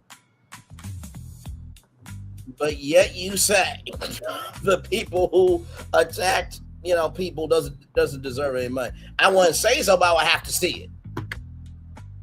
But you gotta pay $89.3 million for the graping of E. Jean Carroll. And you sued ABC News for George Stephanopoulos asking, why are you supporting somebody that was convicted of that? The judge said, a U.S. federal court judge, I think the one that was on the case, said that the allegations were substantially true. Sir, but let this be Barack Obama, let this be anybody else that ain't president, their life will be over. But this dumb fuck gets to keep living. Socially, of course. Oh, you gotta be quicker than that. Let's keep going. 97% of those people, you look at them, the FBI or whoever it was, because you had a lot of crooked cops, you had dirty cops.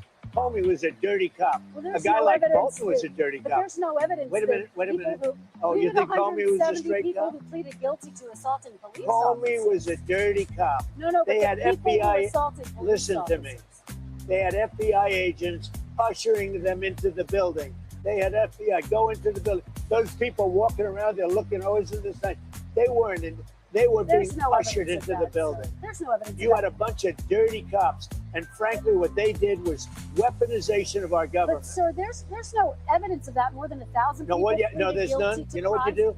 Try looking at the tapes one time. Would you take it off the table? Look at the tapes one time. But 172 people did plead guilty to assaulting police officers. You know why they pled guilty? Should they be exempt? Because they told they were going to jail for 15 years if they didn't. Should they? They pled guilty because they were frightened. They went down. They pled guilty because there was evidence of them doing it. Sir! But yet he is going to have a UFC fight at the White House at 81 years old when he making fun of Joe Biden being 81.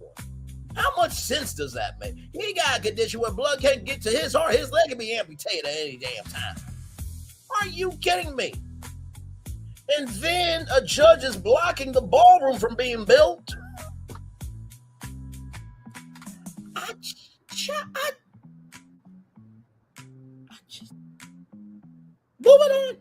Moving on. Down, they were ushered into a building. Many of them were arrested without even going into the building. You'd be okay with them receiving taxpayer dollars? In my early days as an advertiser, running commercials on TV was guesswork. I knew TV was powerful, but it was The people were destroyed by dirty cops and by weaponization. Many of those people should be compensated. Now, with that being said, as I understand it, the weaponization fund was going to set up a group of people, people that could be picked by anybody, fair people, smart people, and they will go on an individual case basis. Now, I don't know what's going to happen with the weaponization fund. I love the idea because people like you, the fake, dirty press, the crooked press, people like stupid Biden, he's not smart enough to know what's going on, but people that surrounded him, surrounded his beautiful. So, Joe Biden wasn't smart, but yet he was vice president for 2 terms and then got elected president. Okay. All right. People like you, the fake, dirty press, the crooked press, people like stupid Biden, he's not smart enough to know what's going on, but people that surrounded him, surrounded his beautiful Resolute desk in the Oval Office. What they did to the lives of people, they destroyed people.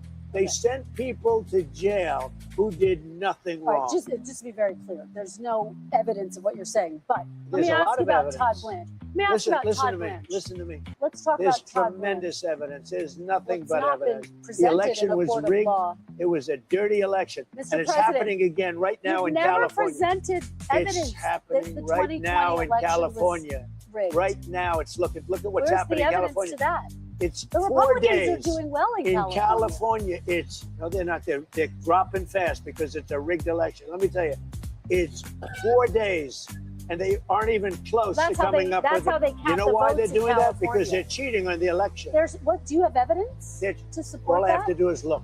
All I have to do is look. That's not And I evidence. listen. And I listen to people. And let's see what. CBS. That's the point. MAGA news. Sorry, not talking about y'all. NBC, whatever Kristen's getting paid, give her an extra $10 million bonus. Because really, the president don't understand that different states count the votes differently. So if it's a longer process to count the votes, that doesn't mean it's rigged. They're just trying to get all the votes verified. His own mother said that he was stupid and shouldn't go into politics. When your own mother says that you should not go into politics and that you're stupid, you're done, son. Mary, you should have swallowed your son. Not sorry to say it. What you want me to do? You saw the thumbnail. You know my voice. And damn it, you know why you're here. Let's continue. What happened? But sir, that's not evidence. Do you think it's appropriate? That's how they count the votes in Do you California. think it's appropriate that they have an election And 5 days later, they're nowhere close to picking a State winner. and local officials acknowledge they are slow. They're urging. No, they're crooked. They're urging the crooked. votes to be counted quickly. That's how they vote They're in crooked, California. just like you're crooked. Your press is crooked, and Meet the Press is crooked. To be fair, I'm not crooked, but let's Really? Let's Well, you continue. play right into their hands. Let's continue. You're either crooked or you're stupid. You play continue. right into their hands with this rap. Now, You see, 47 hasn't had a real husband to clock his ass. Because Kristen Welker's husband, hey, listen.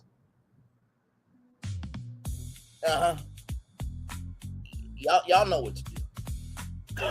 Listen, when you a man, you move smarter. That man, 47 has not been rolled up on before.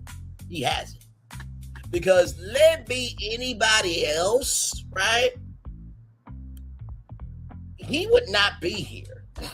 Because they will roll up and disrespectfully handle him. And because he's never been disrespectfully handled as a child or as an adult, he gets to cause chaos, havoc, and destruction. Let's continue. know that these elections are rigged. Your network knows that they're rigged. You know that I won an election in a landslide, and I got 94% bad press. But Mr. President, you know why I you've got never that? presented Because you have no evidence. credibility. But you've never presented evidence that was rigged. Let's keep talking about. I want to talk. So, okay, hang on. Because he said you just have to look, right? Let's do that. Let's do that.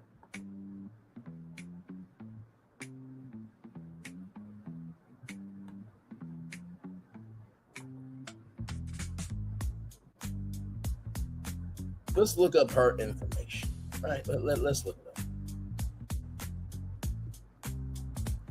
Right here. Kristen Welker is an American television journalist working for NBC News. She serves as White House correspondent, based in Washington, D.C., and served as the co-anchor Weekend Today, the Saturday edition Today, alongside Peter Alexander from 2020 to 2023. And she took over hosting duties for the longest program in American television history, Meet the Press. Let's look at Meet the Press. It's the longest running program on American television. The debut episode appeared or aired or was showcased on November 6th, 1947, motherfucker. Bruh.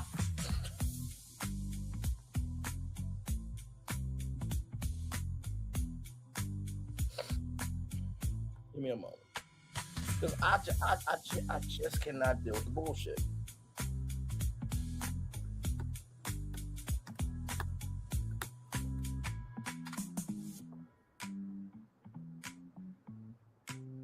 Bruh, it's been on as old as you are. Meet the Press has been on for 79 years.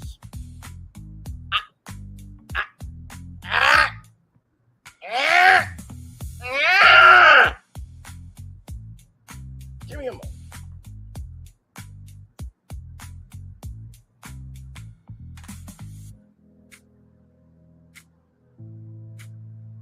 Bruh, give me a moment. Just don't.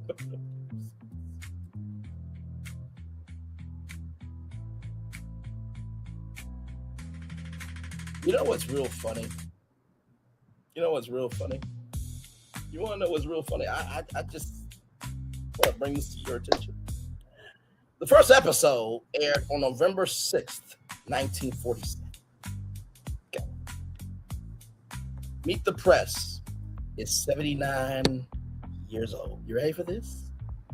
So anyway, are you ready for this? The show is as old as you, motherfucker, and you were born on June 14th, 1946. You was born 1 year before the first episode of Meet the Press. Oh, my God. I just did that research in a couple of seconds while we're live on tour. You are as old as the oldest, longest running television program in the United States of America. let's continue on. But before that, let me get back to Kristen Welker. I just had to get that out. Okay, listen. So right here, just to let you know who she is, right? So her father is an engineer. Her mother's a real estate agent, right? Welker's father is Jewish and her mother's African American. She graduated from the private Germantown Friends School in Philadelphia in 1994, receiving a Bachelor of Arts magna cum laude. Okay, so something you have never earned. With a major in American history from Harvard College in 1998. She interned for the TV program Today in 1997. So from 1997 all the way up to now, she been there at NBC, okay? So she worked at ABC affiliates WLNE TV in Providence, Rhode Island. Like a massive kiss to Newport, we Rhode Island bound. Shout out to Family Guy. KRCR TV, Redding, Chinco, California.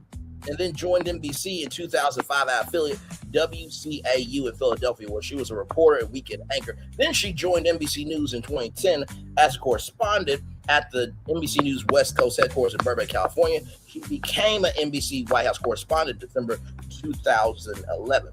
Welker regularly represented MSNBC at the daily White House press briefings, as well as reported live for various programs on the channel.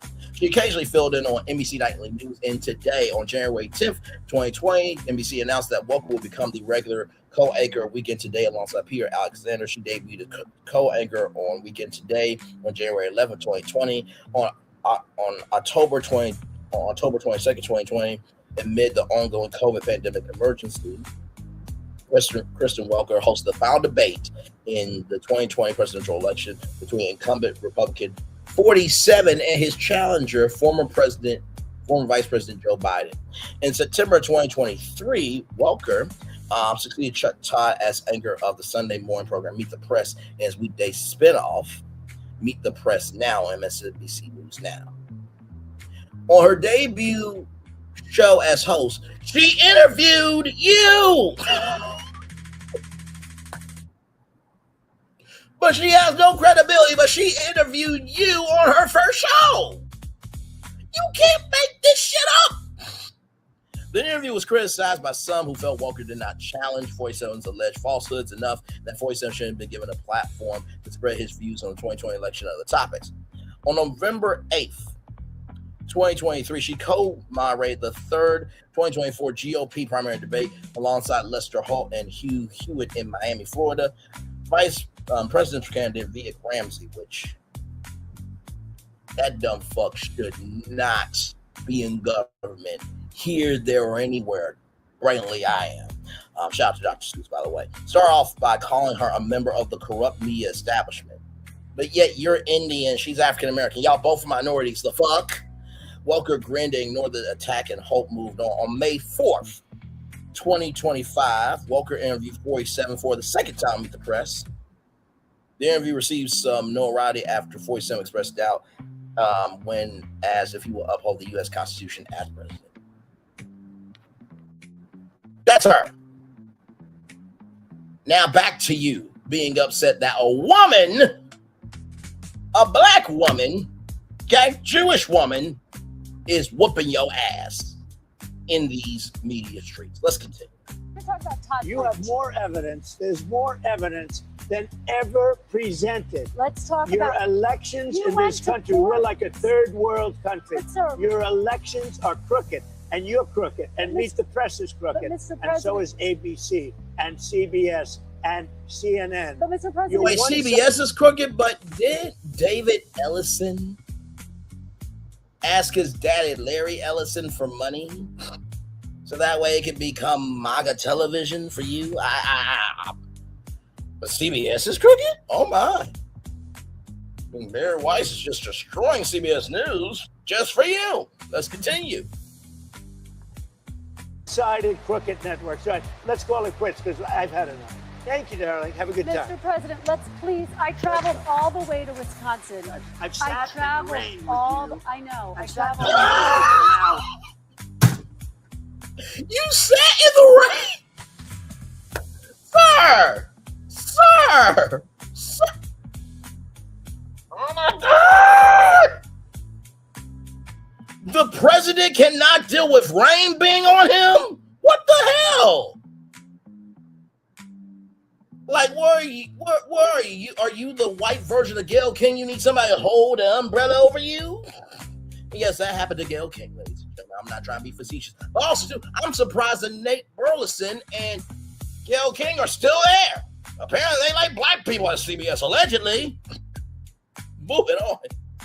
Moving on. Moving on. Let's continue. On and off in the rain, and I've given you enough time. You ought to straighten out your press, because you know what? A country can never be great with a dishonest Listen, we traveled all the way to Wisconsin for this interview.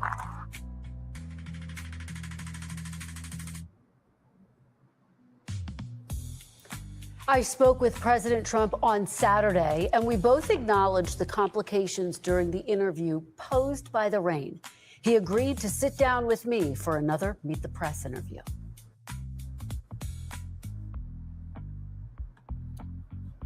And this is the thing, right? I know what people may say on the outside looking in, right? Well, all you gotta do is get on a plane to Wisconsin. No. I don't think you understand. He is the White House correspondent for NBC. It's so easy to become a podcaster with Riverside. You just need a concept and a way to record it. She's the White House press correspondent for NBC News, okay? She also, okay, just to let you know what's going on, she also is the host of not just Meet the Press, in addition to her being the White House correspondent for NBC News, right? She is also the host of MSNBC. Hang on. I'll make sure I get it right here.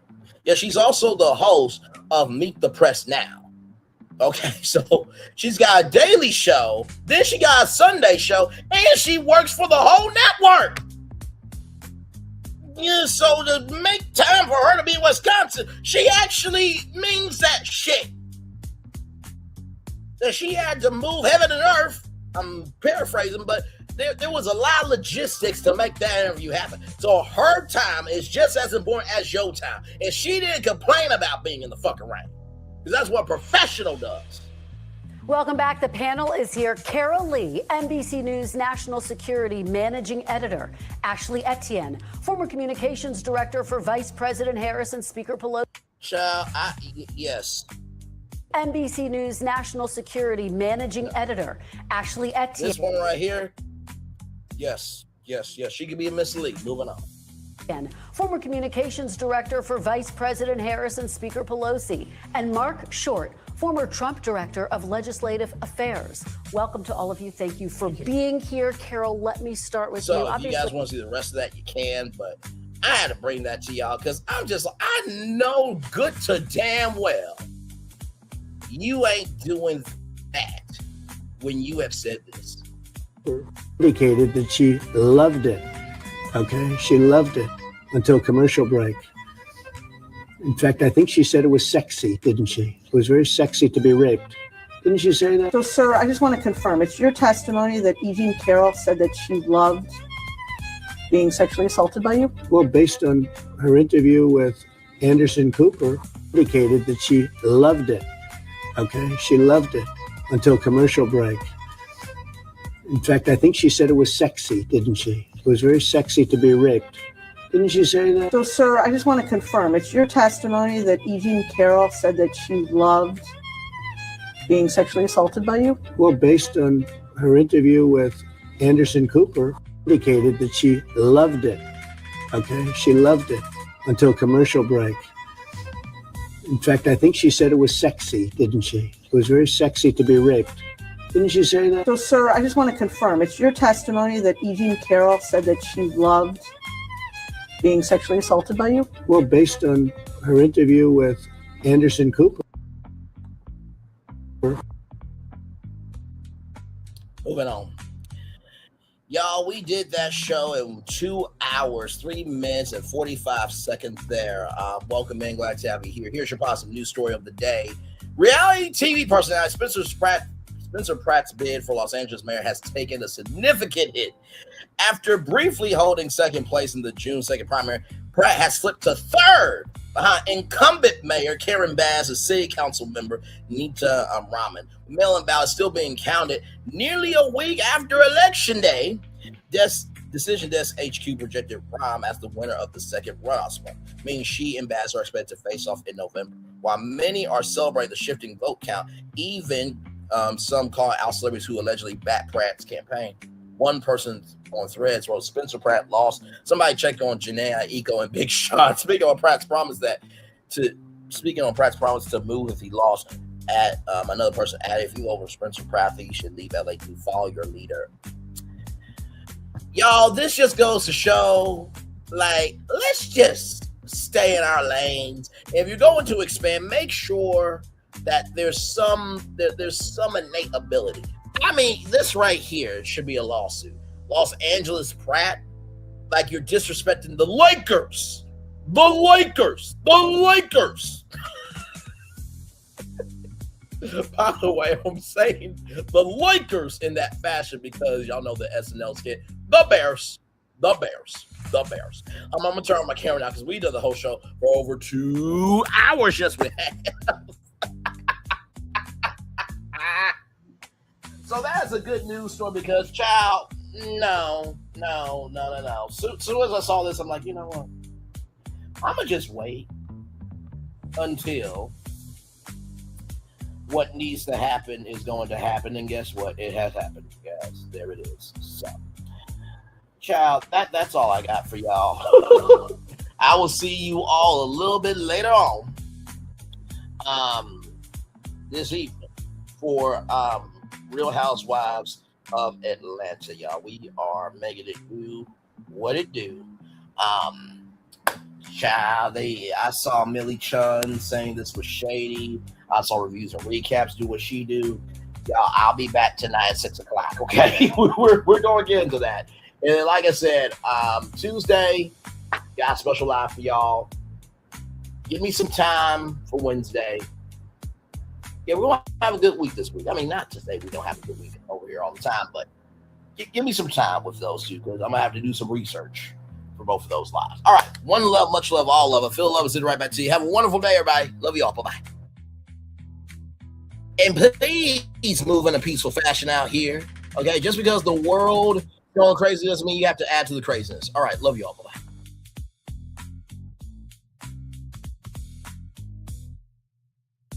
I thought I should tell you they've been talking about you. Yeah, they've been talking about you. They've been talking about the fact that they've done everything they could to stop you and everything they could to block you, but you still win. They've been talking about the fact that they have undermined your success and they have tried to sabotage your seasons, but you keep winning. They've been talking about the fact that even though they don't like each other, they get together to try to kill you, but you keep winning. They've been talking about the fact that you were voted least likely to succeed, but like cream, you keep rising to the top. They've been talking about how they tried to burn your world down, but like the phoenix, you rose from the ashes. They've been talking about you. And you know what they say? Oh, she's just lucky. He's just lucky. But no, you ain't lucky. You're anointed. You got something on you. You got favor on you. You got power on you. You were born to win. Now they can call it luck, but it's grace. They can call it luck, but it's favor. But whatever they call it, it doesn't matter because you know what God calls you? Do you know what God calls you? A winner. I thought I should tell you they've been talking about you. Yeah, they've been talking about you. They've been talking about the fact that they've done everything they could to stop you and everything they could to block you, but you still win. They've been talking about the fact that they have undermined your success and they have tried to sabotage your seasons, but you keep winning. They've been talking about the fact that even though they don't like each other, they get together to try to kill you, but you keep winning. They've been talking about the fact that you were voted least likely to succeed, but like cream, you keep rising to the top. They've been talking about how they tried to burn your world down, but like the phoenix, you rose from the ashes. They've been talking about you. And you know what they say? Oh, she's just lucky. He's just lucky. But no, you ain't lucky. You're anointed. You got something on you. You got favor on you. You got power on you. You were born to win. Now they can call it luck, but it's grace. They can call it luck, but it's favor. But whatever they call it, it doesn't matter, because you know what God calls you? Do you know what God calls you? A winner. I thought I should tell you they've been talking about you. Yeah, they've been talking about you. They've been talking about the fact that they've done everything they could to stop you and everything they could to block you, but you still win. They've been talking about the fact that they have undermined your success and they have tried to sabotage your seasons, but you keep winning. They've been talking about the fact that even though they don't like each other, they get together to try to kill you, but you keep winning. They've been talking about the fact that you were voted least likely to succeed, but like cream, you keep rising to the top. They've been talking about how they tried to burn your world down, but like the phoenix, you rose from the ashes. They've been talking about you. And you know what they say? Oh, she's just lucky. He's just lucky. But no, you ain't lucky. You're anointed. You got something on you. You got favor on you. You got power on you. You were born to win. Now they can call it luck, but it's grace. They can call it luck, but it's favor. But whatever they call it, it doesn't matter, because you know what God calls you? Do you know what God calls you? A winner. I thought I should tell you they've been talking.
Come with me if you want to live a more delicious life.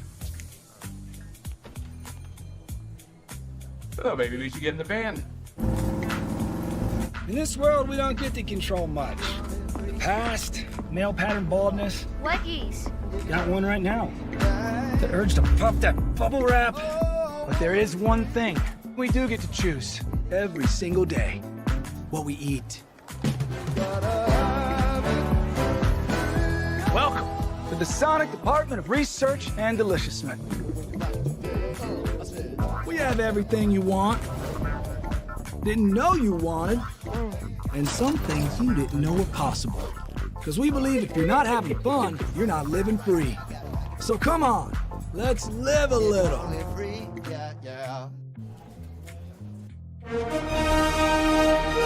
Prepare for a journey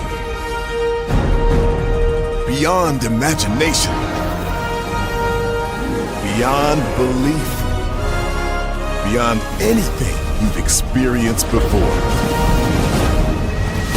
Universal Epic Universe, a new theme park where you'll step through extraordinary portals to 5 immersive worlds. Prepare for a cosmic voyage of discovery, An isle of fire-breathing excitement. A shadowy world of monsters and mystery. New wonders in the wizarding world. And a new way to play. Plus the splendor of a magnificent resort hotel overlooking the park. It's all new excitement at Universal Orlando Resort. A week's worth of vacation thrills with 4 amazing theme parks, a variety of spectacular themed hotels, and incredible dining and entertainment. It's all at Universal Orlando Resort, where you'll find new adventures every day. Explore the astonishing worlds of Universal Epic Universe at Universal Orlando Resort. Because here's the thing, a good streamer can find other content. Because here's the thing, a good streamer can find other content. Because here's the thing, a good streamer can find other content. Because here's the thing, a good streamer can find other content. Because here's the thing, a good streamer can find other content. Because here's the thing, a good streamer can find other content. I've been moving on my own accord, covering Black culture. There is more to life. I heard that, friend. Braylon, shout out to Braylon. Make sure y'all go follow Braylon in case y'all haven't. I love your content. I have been moving on my own accord, covering Black culture. There is more to life. I heard that, friend. Braylon, shout out to Braylon. Make sure y'all go follow Braylon in case y'all haven't. I love your content. I have been moving on my own accord, covering Black culture. There is more to life. I heard that, friend. Braylon, shout out to Braylon. Make sure y'all go follow Braylon in case y'all haven't. I love your content. Child, Braylon been over there doing his thing, minding his GD business, staying out of trouble, trying to get the folks some positive stuff to talk about. Besides lying all the damn time. Child, Braylon been over there doing his thing, minding his GD business, staying out of trouble, trying to get the folks some positive stuff to talk about. Besides lying all the damn time. Child, Braylon been over there doing his thing, minding his GD business, staying out of trouble, trying to get the folks some positive stuff to talk about. Besides lying all the damn time. Child, Braylon been over there doing his thing, minding his GD business, staying out of trouble, trying to get the folks some positive stuff to talk about. Besides lying all the damn time. Child, Braylon been over there doing his thing, minding his GD business, staying out of trouble, trying to get the folks some positive stuff to talk about. Besides lying all the damn time. Child, Braylon been over there doing his thing, minding his GD business, staying out of trouble, trying to get the folks some positive stuff to talk about. Besides lying all the damn time. Child, Braylon been over there doing his thing, minding his GD business, staying out of trouble, trying to get the folks some positive stuff to talk about. Besides lying all the damn